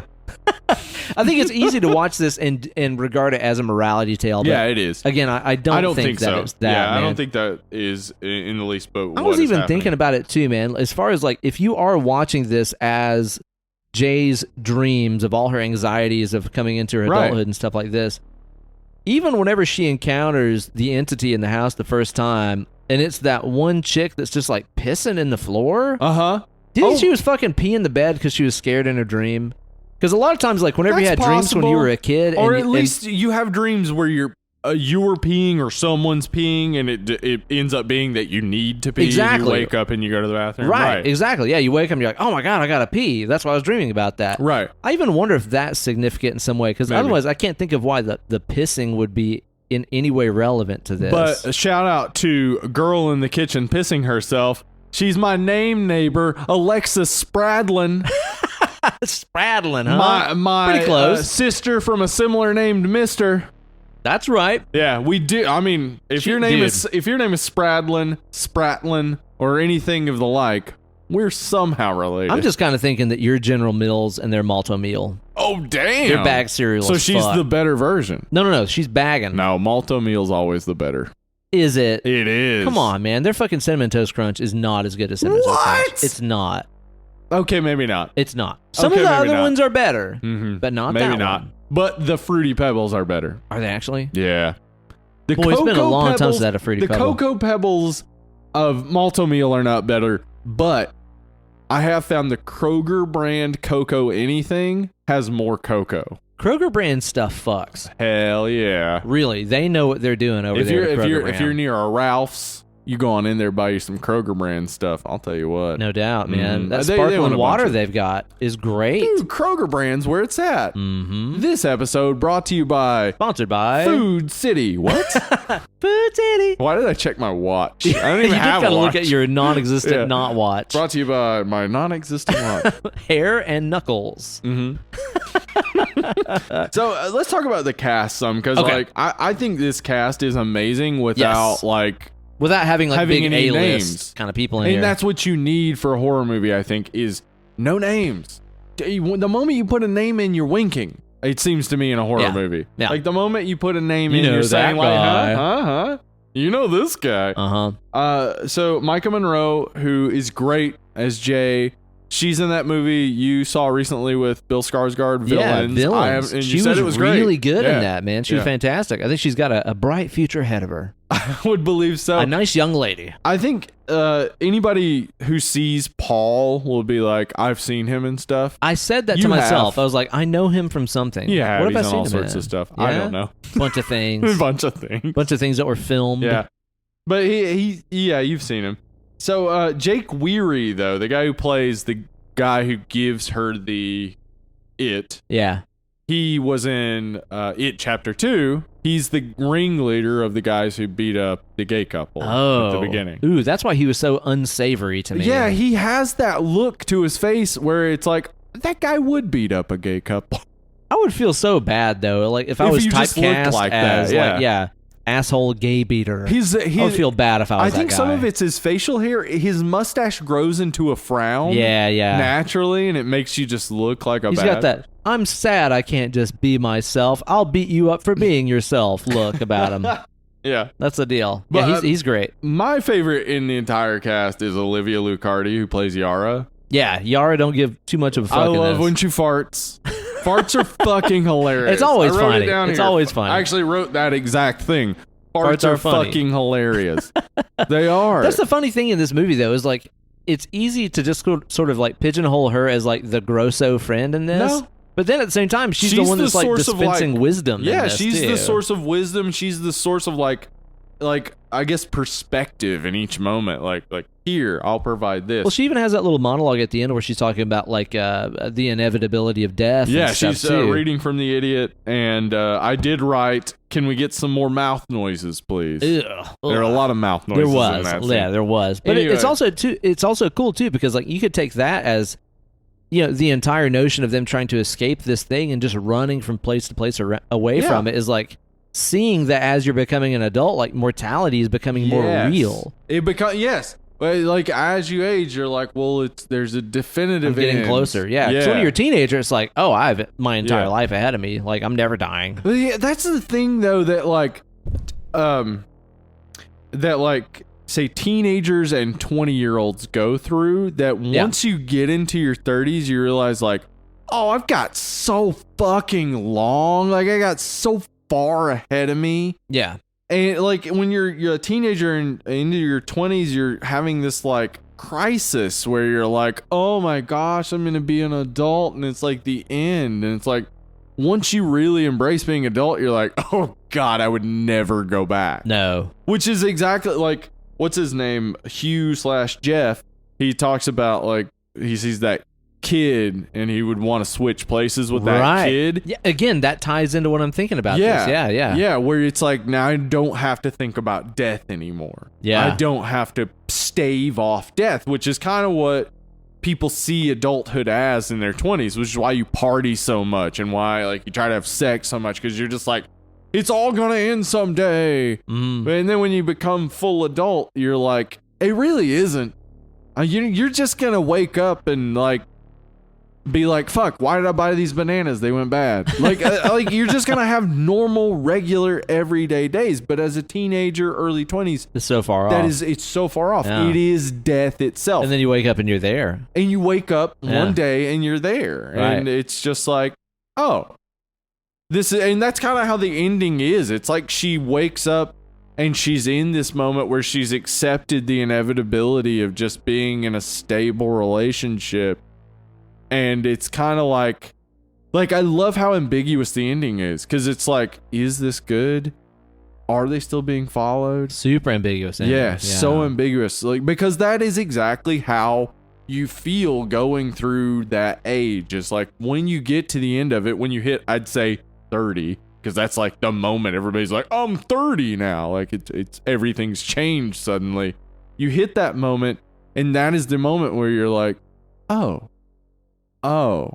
And like everything behind you doesn't really matter anymore, and you're just like, it's nothing. It's just another day. Yeah. And that's kind of how the ending feels to me, where it's just like this embracing then of adulthood and saying like, maybe it is following me. I don't care. Well, what do you think about maybe the way that her, like, let's say like her comforts and stuff that she's had through childhood, like floating around in the pool and being around water, and play into this, because like water is an ever-present feature in this movie. And I don't have a full answer for this. I have maybe some insights, but I don't have a full answer. I think you're right. Water, like, because we see the first person dies next to water. Yeah. In a brutal fashion. Oh my god, yeah.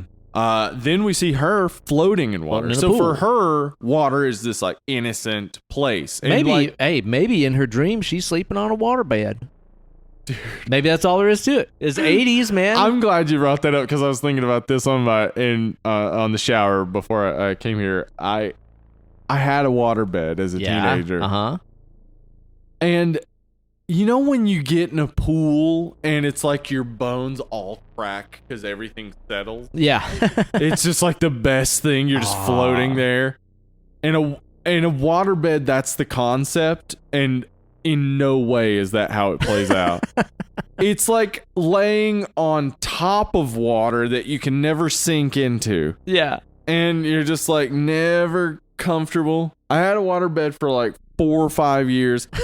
I had sex with a girlfriend for the first time on a waterbed. Feel the motion of the ocean. It was the worst thing ever, because the waterbed works against you. Like, you're like, stroke, and it's like, waves. Stroke, waves. There's got to be a way to time that out, like a double bounce on a trampoline. You do eventually get the rhythm, but it's never fun. The double bounce is not fun when your dick's involved. It just goes to show you, man, like everything that was created in the 80s, people on cocaine, don't trust it. People on cocaine, they're like, man, you know how cool it is to be in a pool? What if you could do that while you sleep? What if you could sleep in a pool and not drown? Maybe that's a thing. Market it. Hey, what if your kids could jump 20 feet in the air? That would be so fun. Trampolines. See, the water thing seems to be like ever present in this. And Yeah. like I said, I guess in her mind, it's one of those things that is something that she enjoys but also becomes scared of, which you could also take as like an early sexuality thing where it's like, oh, my dick works. Yeah, because okay, so now I'm scared of it. So many of the deaths and attack, or the one death and then several of the attacks happen near water. Yeah. She seems to be happy in water. Then later she has the plan, I guess, that maybe she's going to swim out to that boat and have sex with those guys and let it follow them. But she obviously goes against that. She doesn't do it because she then ends up having sex with Paul. Yeah. Yeah, that to me is one of those things where I was like, did she or did she not? And I think that was the moment where water to her is like, it became dirty almost. Like water became this less innocent thing because it seems to be connected to her dad. As I said, when she goes to her room, she has a picture of herself in the pool and then a picture below that of her with her dad. Like, and it seems to be connected with her dad. And the final fight is her in a pool and the appearance of her dad. Which I also like just the absolute simplicity of male sexuality that is embodied in that scene where it's like, she's like, here's some guys on a boat out there. If I swam out, they would probably have sex with me. That's true. It would work. Though. Yeah. I mean, if you're a guy on a boat and you're like, oh, a girl swam up maybe here. they all wouldn't. And like, I can see if I were on that boat just being like, that doesn't sound fun. Oh, now I'm on a boat where two guys are having sex with a girl they just met. Oh, fuck. Jesus. Oh, I'm gonna drive this boat somewhere. Oh. We're still reptiles. Yeah. Men are still reptiles. Yeah, let's be honest. That's true, but I'm not. I'm not that. Yeah, I'm not yeah. interested in that. No. And I think a lot of guys aren't, but maybe would feel the pressure to do it. If I was on a boat and some lady swam up from the shore and was like, maybe you guys want to do it, I'd be like, this seems really strange to me. Yeah, this is weird. I don't know about this. And maybe that's what happened. Maybe that's why it didn't succeed. Maybe. We don't see any of it because it's a dream. Yeah. Yeah, because in her dream, she was like, maybe I have sex with those guys over there. Blink, I'm somewhere else. Okay, I didn't do that. That is how it goes out. Yeah, you're right. Yeah, because otherwise it just, otherwise you'd have to deal with what Quentin Tarantino talks about. He had some critiques for this movie. Let's talk about his assessment of this. Yeah. He liked this movie but didn't love it. And he said that it's good, not great. And there were so many moments it could be great. And really, his problems with it were these inconsistencies and the fact that the thing that follows, the entity, seems to have very little power in the beginning, but more power in the end. Yeah, it begins like moving physical objects and shit like this. So, to me, I think, the inconsistencies all work perfectly because it's a dream. I think he's also wrong when he says that the entity's powers don't make sense. And that's not because it doesn't show like less power in the beginning and more power in the end. I think that the entity gains power as it's put off. That's what I got out of it too. The longer you escape it, the more powerful it becomes. Because it's so obvious too. Whenever you have that scene where Yara enters the bedroom and there's the giant tall guy behind her, which is terrifying as fuck. By the way, no effect. Yeah, but the thing is as we see later on in the movie where it can like blow open doors and throw TVs and appliances and shit. But it doesn't do it then. It's just kind of walking behind her. It seems like if it had the powers it had at the end of the movie, it could have just swatted her away. Yes. But I think you're right. I think that the more you put off it getting to you, the stronger that it gets. Which is, exactly true of your own sexual desires. The more you push off your sexual desires, the stronger they become. The more they become an infatuation. The more they become something you have to think about. Yeah. So I think it works perfectly with the think maybe if he watched it again with the idea that it's a dream, he might agree. I think so. But that critique seems fair entirely if you reject the notion it's a dream. If you say this is like a thing that definitely happened, and these kids just wear shorts and jackets sometimes and go swimming in October and all that stuff. Like, if you just say this is a thing that actually happened, those critiques are it seems absolutely to right. Fall through. But I think in the end, it definitely is a dream, and the building up maybe it's one of those things actually too, where like say when I'll have a sexual dream, like the build up will continue and continue, where it's just like eventually you just wake up and you're like, oh, that was crazy, like super intense. You know, it gets more and more intense. So maybe that in some ways is like her dream. That makes sense. Some of her sexual desire coming out.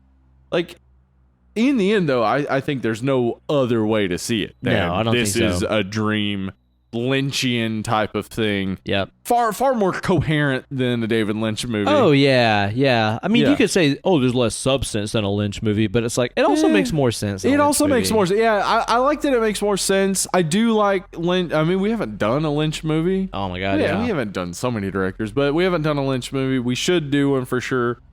He is able to make dreams flow in a way that is unnatural and natural at the same time, and he just makes you feel weird while watching his movies, because it all seems so familiar. Yes, but this movie isn't meant to do that. This movie is meant to tell a consistent story in a dream setting. Yeah, I think and so it too. does that really well.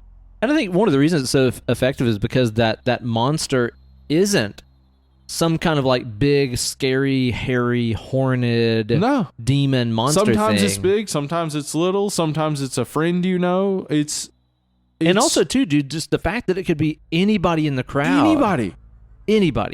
Like, do those scenes where she's like at school, which is again a very Halloween moment. Yeah, where the teacher is reading poetry and she's staring out the window and sees the creature coming at her. Yeah, that's very fucking Halloween. Yeah, the teacher's reading T.S. Eliot at the time. Oh, you don't say. Yeah, I was gonna go into some of that, but then I realized it's a little boring. Nerd. You realize I'd slap your books out of your hands. Yeah. Fucking throw you against the lockers. But it is actually more Halloween and more Nightmare on Elm Street, which we haven't talked about yet. Nightmare on Elm Street also has the scene with Lynn Shay reading, and then she realizes reading Shakespeare and stuff. She's in a dream. Well, she doesn't realize she's in a dream, but she sees her friend that being guy dragged starts talking about, if I could live in a nutshell or whatever. Yeah. Very, very cool. And also, too, there's another like definite Elm Street moment in this, too, where after Jay passes the curse to Greg, I think it is, the next door neighbor. Yeah. And she's like looking out from her window and like screaming to him that the creature's coming to the house. That and is stuff. so much like before her boyfriend dies. Yeah, very much so. That's crazy. Like the moments that were like Elm Street made me realize, like, before I was already thinking like this is Lynchian, this is kind of dreamlike, but when I saw all the Elm Street stuff, I was like, oh, this is a dream. Yeah, dude. That's what they're going for. This is definitely supposed to be a dream. And it's That's cool, why too. we You know never what? see the parent. That's why we never see the authority figures. Yeah. Because in your dreams, you don't want somebody there telling you what to do. And that's another cool thing, too, is like you could even take... Wow, this is cool. You could even take all the homages in this film and look at them like this is a person who has seen these movies in real life and they're getting mixed into the absolutely. dream, you know? Absolutely. So it becomes like really hyper meta at that point too, which I think is really neat. I also like the fact that they're watching the black and white movies actually reminds me. Yeah, what the hell? And the way they're sitting reminds me of the Halloween scene with her and the kids watching sitting and watching space. the black and white movie. Yeah, the thing from outer space. Yep. Also makes me think, does David Robert Mitchell want to do a remake of Killer from Space, which is the movie they're watching? Oh, no shit. Because that's what John Carpenter wanted to do. He was showing the thing from space because he was wanting to do a remake of it. That'd be pretty cool. That would be cool. Yeah. But I love the fact that the monster is always like changing faces, and it's people that you know or other just weird figures like the tall guy or like the naked guy on the roof.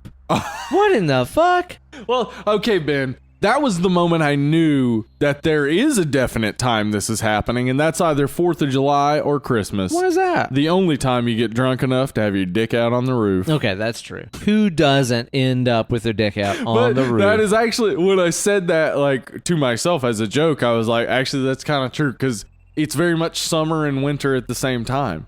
Like, that's they're true. doing summer shit and winter shit all at the same time. 4th of July and Christmas. Either way, you're on the roof and dick your dick's out. Yeah. That's for sure, man. Yeah, I think the monster design in this is really effective. I love that it's always just somebody that's either nude or like wearing white or sometimes just wearing whatever. Yeah, well, one titty out pissing themselves. Yeah. Dude, and this is also a rarity. This movie, especially in terms of the horror genre, has the ultra rare scary boob. The non-erotic boob out. Right, yeah. Where it actually Nothing somehow about becomes somehow even more unnerving and unsettling that not only is this monster attacking you, but it's unaware that it has a titty out. And it's like it's not erotic or sexy in any weird way. It's just like it somehow makes it more unnerving. Yeah. That this creature is partially nude and doesn't seem to care. Okay, so this then scary titty. Yeah, this goes back to the Shining nude scene with the old lady, which is this OG but that's also, scary that's titty. also kind of gross titty. Okay, yeah. Because she's true. a rotten corpse. Right.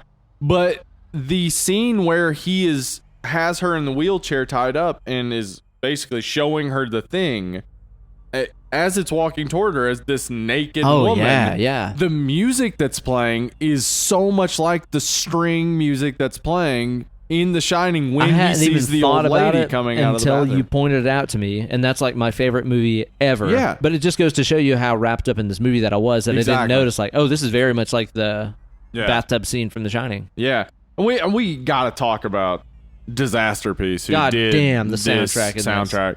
Holy shit. There was a moment 20 where, out of 10. Like, 20 out of 10. Exactly. Yeah, absolutely. There was a moment where I was watching it, but like reading about it at the same time. It was like my second watch through. I was just kind of like, have it in my mind while I was reading about it. And there was music playing, and I, for a second, thought I had Final Fantasy going. Yeah. And was just reading something. Yeah, there's like this nice like synth arpeggio thing going on in the background. Oh my gosh, it was beautiful. Yeah. Disaster Piece, they do video game music. They did the music for Fez, which came out about a decade ago. Like, it's amazing what they did in this, because it sometimes is Carpenter level. And other also times too, is very much their own thing. There's even one theme in the soundtrack that is in like 5/8 time, which is something I've talked about on all our previous Carpenter episodes. Carpenter loves dabbling in very odd time signature stuff.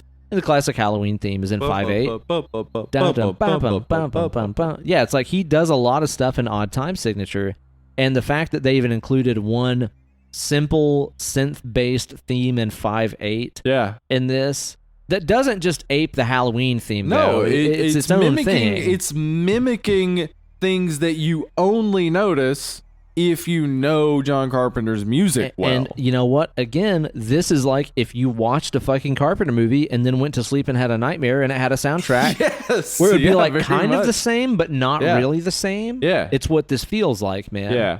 The soundtrack in this is fucking so great, and I feel like it predated the whole like synthwave 80s soundtrack that we got in movies like Mandy and like Stranger Things and stuff like that. Like, I feel like this was kind of ahead of the curve. Yeah, I think with so. that.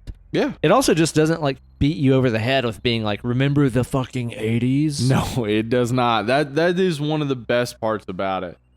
I think we've skipped this. Okay. Kind of just back up the idea that this is all a dream.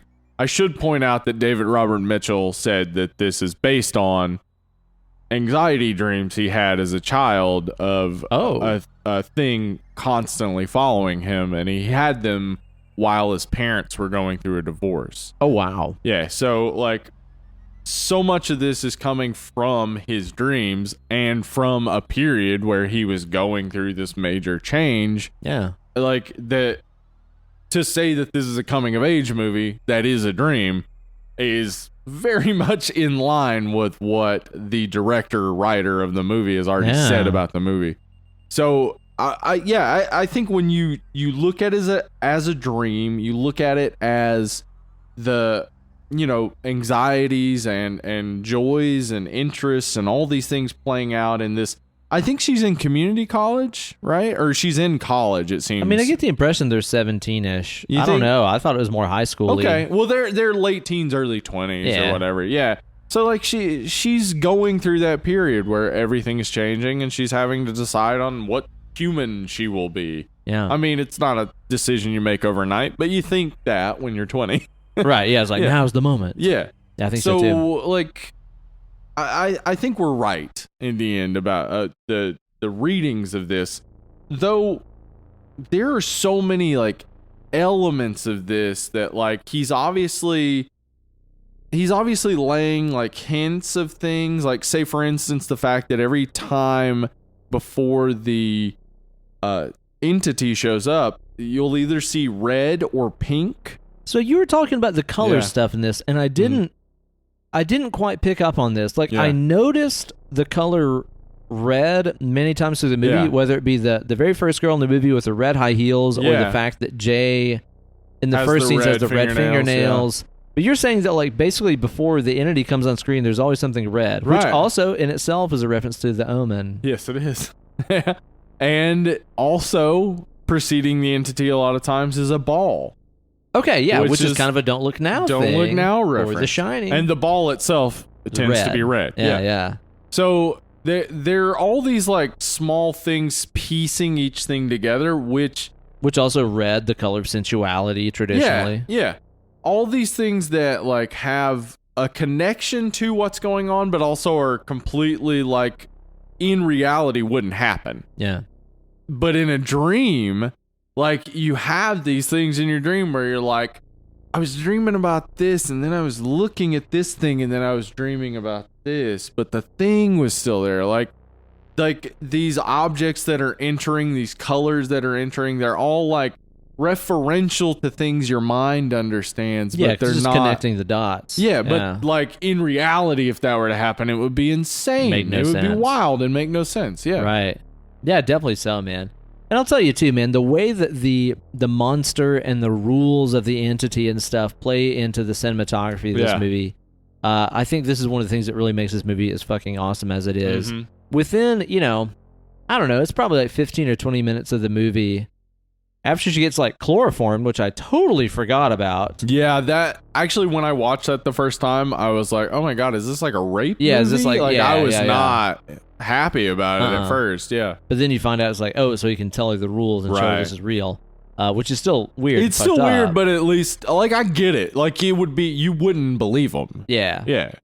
But the way that the movie goes to tell you the rules and shows you that like it can be anybody this entire time, and then you start catching on to the rules of the movie so fast, and there's so many wide shots. Like, this movie is all about the wide shot. Huge wide shots, constantly training you to be looking. Yeah. Because there's so many shots, like, even whenever she drives a car out to that swing set, which, again, comfortable childhood spot from memory. That's where you go to in a dream. Yeah, like, in real life, if you were running from a thing, you wouldn't run to just sit on a running. swing set. The fact that every time they run, they stop eventually at a place they would want to be, a beach, a playground, and again, etc. it's always a place from memory. Yeah. That's very significant to me. They never stop at some place they've never been to in this movie. They never go somewhere they've never been. Yeah. It's always a thing from memory. But whenever she goes there and stops, and it's like there's so many shots of her where she, the main character, who's this very gorgeous girl, middle of the screen, dead center, wide shot, and your eyes are looking everywhere except for there. Right, because something's got to be back there, right? And it draws you into the movie because they're doing the same thing. Right. Like they're watching the horizon the same as you are. Yes, like, it really does. But they can't see behind them. Yeah, that's the difference, right? Yeah. It really puts you in the movie, and it does that same thing that we talked about on our Paranormal Activity episode a couple weeks ago, where with those wide shots of the camera on them sleeping in their bed, but you can see down the hallway, right? So you know what's going on, and they don't. Makes it so suspenseful. Yes. You feel like you're a part of the group that's there, but you can't reach out and scream and tell them, like, fucking turn around. Which, again, makes it feel more like a dream, like when you want to scream, but you can't. Yes. Dude, that scene where they're on the beach. Oh, my gosh. Is so disorienting. It was so perfect because you see their friend walking from behind them it's Yara. First, Yara, and you're like, okay, that's weird. But then you see another person coming to frame in the water, and it's Yara. Yeah, Yara's in the water, like yelling back to him. Okay, and she's talking, so the other one in white is not her. But then, like, Greg turns around and can't see her. Yeah. So the only person who could see her has her back to her. Yeah. Oh my gosh. That so scene is well just done. so tense and perfect. And then that's also the scene where they all learn, yes, it is there. We just can't and see it. It's invisible Yeah. and stuff too. I'm gonna tell you what too, man. After like spending last night, like I started this movie around 11:30 last night. Mm-hmm. So by the time I finished, it was 2 or something like that. Right. And I had to go and let the dog out Yeah, it was you. down Let here the in dogs out. downtown Uh-huh. Knoxville. Kate was already asleep. It made for a very tense walk. I bet. I'm gonna tell you that. Just like, huh? Dude, yeah, Constantly 'cause- looking over the shoulder. And also too, like last night, there was nobody out on the streets last night. Ooh. So it's like anytime I did see somebody from Yeah. a distance, it From a was distance. tense. Yeah, like how God is watching us. Dude, it made me nervous as fuck just going out. Like I was totally like asking the dog if she wanted to go out, and I was like, I really hope you don't want to. Yeah. And then she got out of bed, and I was like, God damn it. You know what, though? Just to make sure your dog could see it, you should have had sex with your dog before you took her on a walk. Then I'd have been Yeah. safe. Yeah, because she would have been like, I see that thing. Also, it was weird that you had sex with me. I just want people to know. What did you think about the pacing of the movie? I did notice that it was kind of slow this time. Okay. It's a little bit of a slow movie. I think it plays out in a way that never lets you know how intense it's gonna get. Yeah. Like, you're lulled into security even like seconds after having seen the thing. Like, the moment that they're no longer inside of the thing, it's kind of like, oh, okay. But like, it's constantly pursuing them. Yeah. But it's still not hitting you. But I think that's because of like the dreamlike quality of it, where you're able to easily forget what just happened seconds ago, and then it's happening again. You're like, oh, right. Yeah, they're being chased by a thing. Yeah. Yeah. Yeah, there's a lot of scenes of them just kind of like waiting for it to catch up to them, Yeah. which I Which I understand would are never do.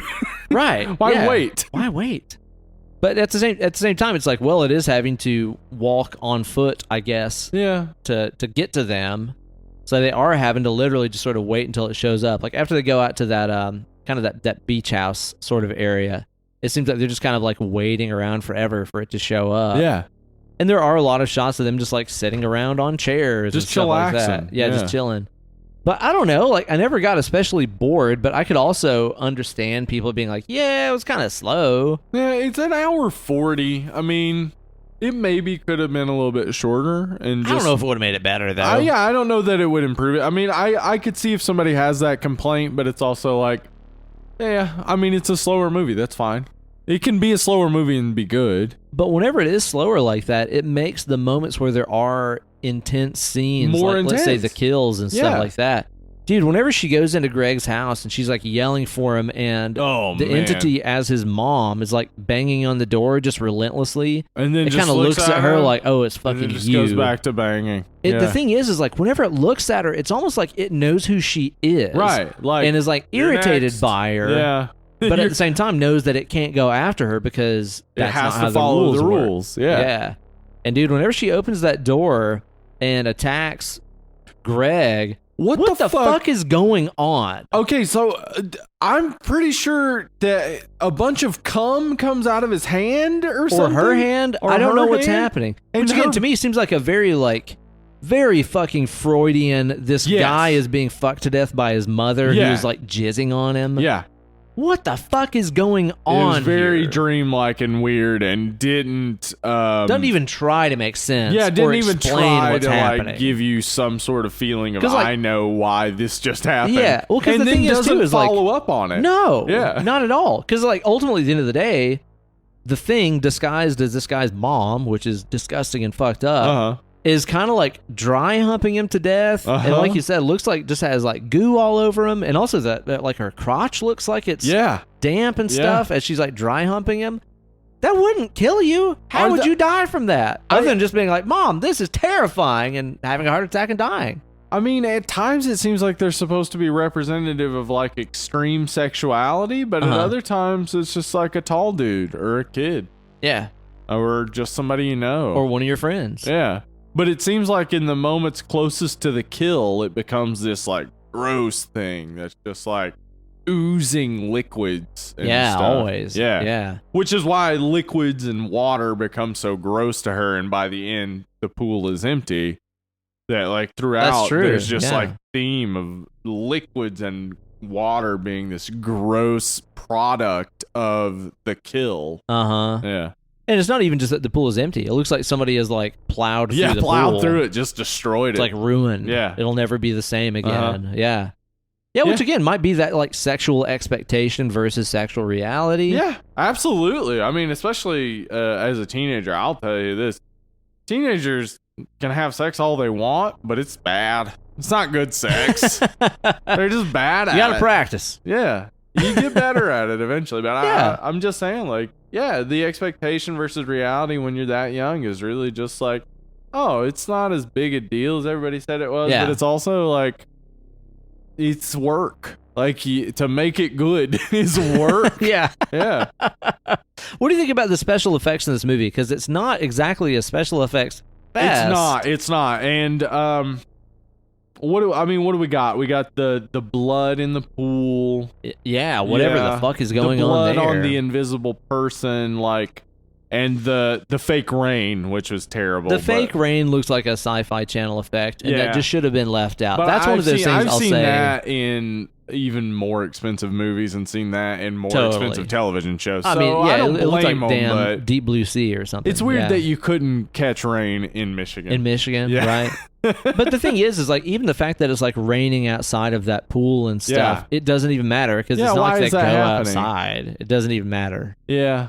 Yeah, they could have just cut that. The blood stuff looks fine, though. Stuff looks fine. It doesn't look great. It just looks fine. The scenes when it's where, in the pool, it looks cool. Yeah. When it's on the exterior, like when it's like an invisible person with blood, that looks The pool scenes were all very let the right one in. Yes, they were. Me. Like, there's actually a so. shot very specifically that looks like Ellie and what's his name talking. Yeah. And it's our main character Jay and I think Paul talking next to the pool, and the shot looks just exactly like Let the Right One In. Yeah. But yeah, I mean, but again, that's something that it's a deeper cut where people aren't going to immediately recognize it, but if they're horror fans, they're going to be either like first comfortable with it because they know Let the Right One In, or they're going to recognize it and have a positive association with it. Rather than be like, oh, they just ripped off Let the Right One In. It's like, oh, that looks so much like this great shot in Let the Right One In, but it's its own thing. Yeah. Yeah. Just a quick PS. Did I mention how great that car crash scene was where she crashes in a Holy cornfield? shit. It's like that POV dashboard cam. It looks fucking it does. great. Very convincing crash scene. Yeah, even like the ending of this movie where she's in the pool and you got like the TVs and shit getting thrown in there. I thought they looked a little cheap. Like it seems like there was probably a way they could have done that, like by having somebody in a fucking full body green suit actually pick up the objects and throw them, and then digitally take them out or whatever. That would have looked better. Like it was very obviously an effect. Yeah. Whenever you're seeing that stuff, so I'll say that was like a minor thing. It didn't really like take me out of the movie. Yeah, it's not a big deal. But it didn't look fantastic to me, and even that whole plan of like, we'll lure it into this gigantic pool and then throw all these things in here to electrocute it or whatever, is kind of dumb. But it's also like, this is a bunch of kids with no parents around. Like, there's no cops, there's no parents, there's no nothing. If it's that dreamlike logic, yeah, it's fine. Like, I know I've had dreams where in my dreams we have a plan. Like, me and whoever, we have this plan and we know it's gonna work. But like, in the dream, all I know is that a plan exists and that it's gonna work. Like, it's not really like about the plan itself. It's just the knowledge of having the plan or whatever.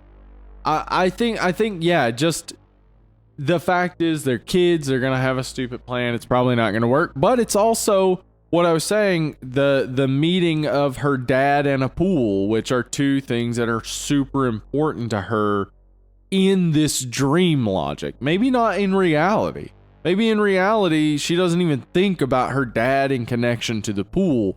But in this dream logic that's playing throughout the movie, those are two things she's associating. And so the climax has to have them. Well, there also could be, again, some kind of deeper Freudian thread running through here where, I mean, we talked about already that Greg got basically fucked to death by his mom. And then at the end of the movie here, we have Jay in the pool, which again, the pool and water might represent her expectations of sexuality and stuff. and then that's wrapped up in her vision of her dad and stuff. Right. There might be some kind of really deep fucking Freudian thing some going sort of on electra here. complex. She wants to fuck her dad. Yeah, exactly. That might be going on here, but it's really fucking hard to say. It is, and that's the fun of the movie, I think, because so the movie has so many like obvious moments where the director, writer, David Robert Mitchell was like, I want this in there because it connects to these other things. But it doesn't have to have a definite meaning at the end of the day. It just has so much meaning throughout. Like within its own logic, within its own consistency, it has meaning, but it doesn't have to have an overall, like, this is the life lesson I take away from It Follows. Yeah. Because I don't think there is one. I think what It Follows is saying is like, man, dreams are fucking crazy, right? Yeah. And when you're young and dealing with these issues, these are the types of things that you are focused on and dealing with, and we all go through it. Yeah, I think so too, man. Yeah. It's such an original feeling flick to me. Like, even though, like we said, it does pay homage so much to so many things, to me at the same time, this is a very original premise for a movie. And ultimately, at the end of the day, it's like you could square this away and be like, well, the premise is you have sex, you die. That's every 80s slasher. Right. In a lot of ways, but it's like, no, it's not really that. It really isn't that. Yeah. And I think it handles it in such a cool way that is nostalgic without just playing the member berries game. Yeah. It is dreamlike without being complete Lynch nonsense. Like, what the fuck did I just watch? I think it also does has so that well, Lynch man. thing of having all these attractive girls and kind of strange looking Yeah, dudes. weird, goofy looking guys. Yeah. That is kind of his thing. Yeah, that is a Lynchian thing. Yeah. And even like some of the acting and stuff to me is very Lynchy, where it's like it's not super emotional, deep, complicated acting. A lot of it's very simple and strange. I think it works, man. I can understand why people wouldn't like this flick at the end of the day, and like my final thoughts about it and stuff. Like, I know why people wouldn't like this. I think if you're trying to watch this as a very literal movie and you're like, it's Halloween, why are they in a pool? How come she's wearing a coat now when she's wearing a swimsuit earlier? Then it doesn't make sense. Then it doesn't make sense. No. But that's not what this movie is, you know? I think that it is so consistently inconsistent, to use that phrase we used earlier, as a means of showing you that this is just this big swimming pool of thoughts in this person's head that they're going through in their dreams. They're remembering things from their childhood. They're remembering things that happened to them earlier that day. They're thinking about their present with their boyfriend and girlfriend. They're thinking about their future. I think that it's all just this shit swimming around in this girl's head. Yeah. And that's just all that the movie is to me. I agree. And I think it's better because of that. Me too. I think it's better because it never tries to have a real world application. I mean, dude, thank fucking God the last shot of the movie was not her waking up in bed next to... No, that would have sucked. That would have been like, oh, if it had God, been like, you're it beating me was over a the head. dream. Yeah, I don't want it to be obvious. I want it to be dream logic throughout so that it's like, oh, okay, I see Which what I also you're doing like, at too, the end. that... What's the director's name? David Robert Mitchell. Dude, also, P.S., he is definitely going to try to assassinate a political figure later 3 in his names? life. 3 names. Yeah, absolutely. It's an assassin in the making. But I like the fact that he knew, it's like, yeah, if I spelled it out that way at the end, people would know what this was. But he was like, also, that would cheapen the entire thing. So I'm not going to do it. I meant to he has another movie called Under the Silver Lake, which I've never is seen like any of his other movies. It's like a noir sort of thing. Maybe... Okay. Like from reading it, not reminded me by story, but reminded me by feel of Brick.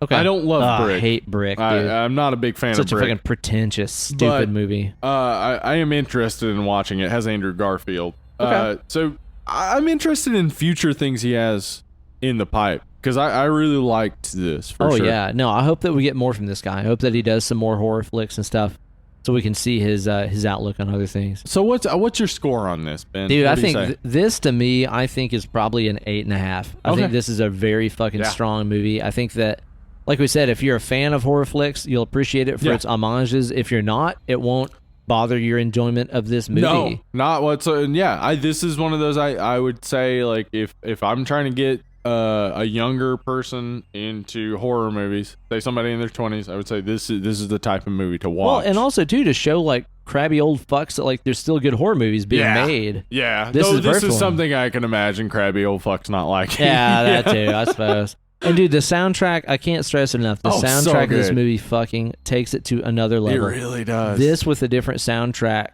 would not be nearly as impactful. I can imagine, as a different soundtrack actually hurting this movie a lot. Totally. Yeah. And also, too, I love that there was also not soundtrack all the time. Like some of the really suspenseful parts in this. At times. Like I think the scene where is his name Greg is being attacked by his mom. Yeah.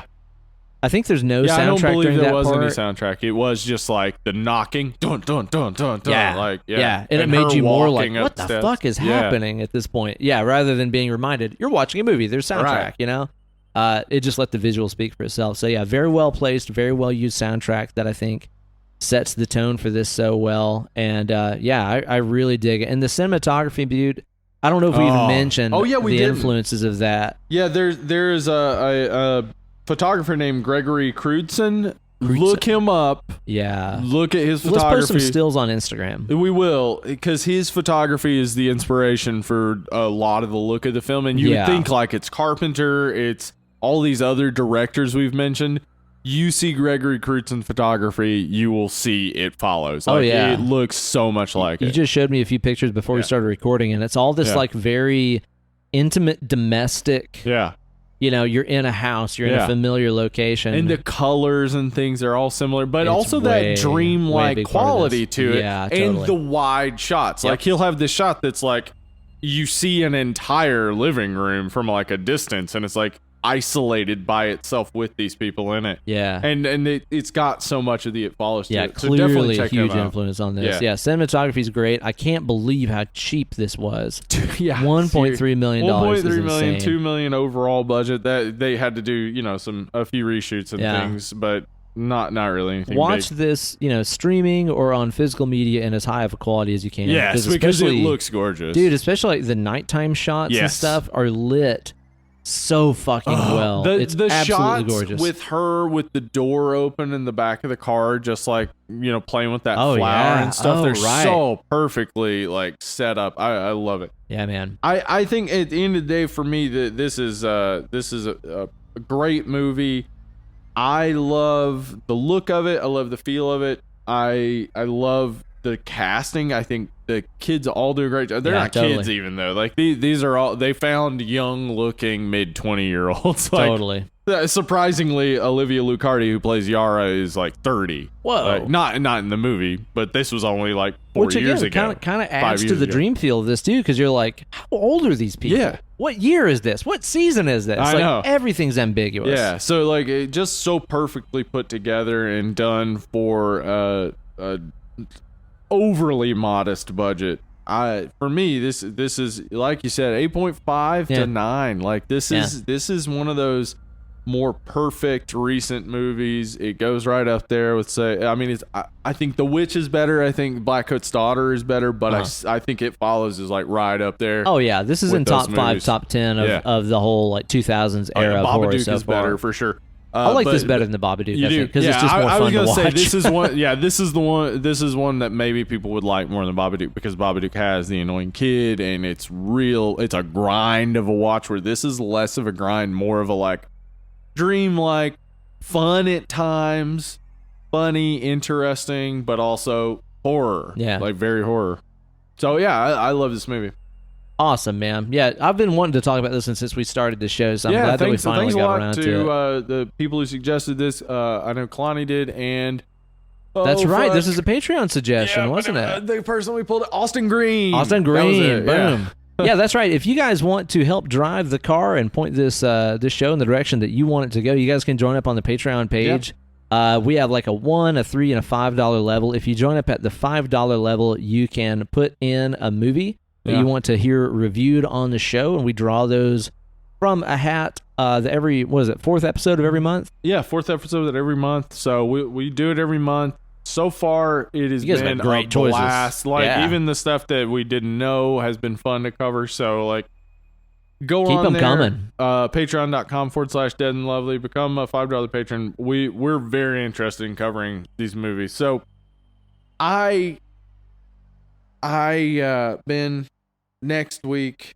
It's the beginning of March. That's I've right. been wanting to do this movie for Women's Month for a long time. That's right. Ginger Snaps. I have never seen this movie, and I have no idea what it's about. You might not like when you watch it. All right. It's possible you won't like it. But it is a movie that I think, if you look at it in context of its time, very important and good. It's a good movie. I'll keep that in mind whenever I watch it next week for the show. That's going to be a fun one. I always look forward to getting into some flicks that I've never seen before and have no idea about, you know? So yeah, I won't tell you anything about it. Okay, well, that'll definitely be a fun one. Yeah, you guys be sure to go and check out that Patreon page. Rate and review on iTunes or whatever other podcast service you use. And we've also started up this new thing now, too, where if you go in there and write a review, keep it G-rated so it'll get posted, and also post a question that you guys want to ask us at the end of the episode, and we'll do that on another FAQ installment sometime as part of the Preview Palace. The first time we did it, it was a lot of fun. Yeah, it was. There's been a couple more good, fun suggestions that people have put up, so be sure to go on iTunes, rate and review, and post a question at the end that you guys want us to answer at the end of the show. It can be anything. It doesn't have to be just horror movie related. Just ask us anything, and we will answer it on a future episode of the show. International listeners, we have decided that if you want to order a shirt, go ahead and order a shirt. We will send it to you for $7.50 shipping and handling. That's the same amount that we charge our American listeners.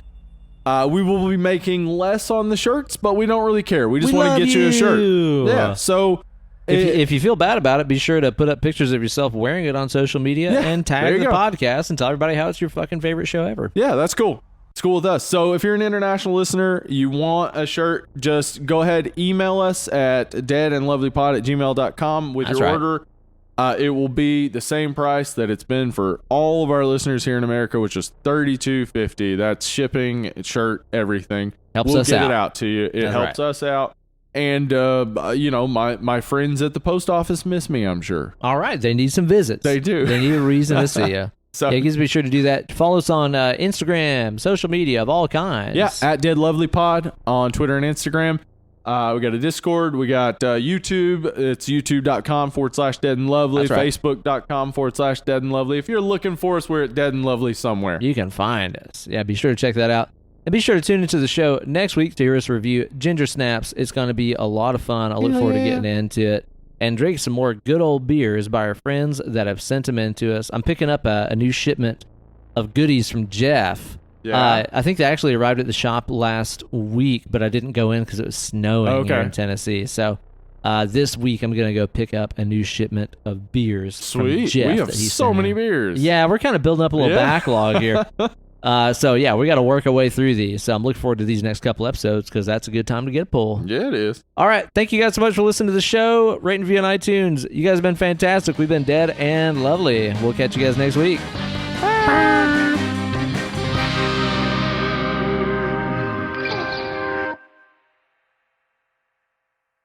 Now, Steve, considering just a second ago you were talking about your doctor's health advice, Yes, you were talking about entering into a state of ketosis Yes, where your sir. body produces ketones. Ketones. What do you have to do in order for your body to start producing boss tones? Okay. Well, you have to first never knock on wood.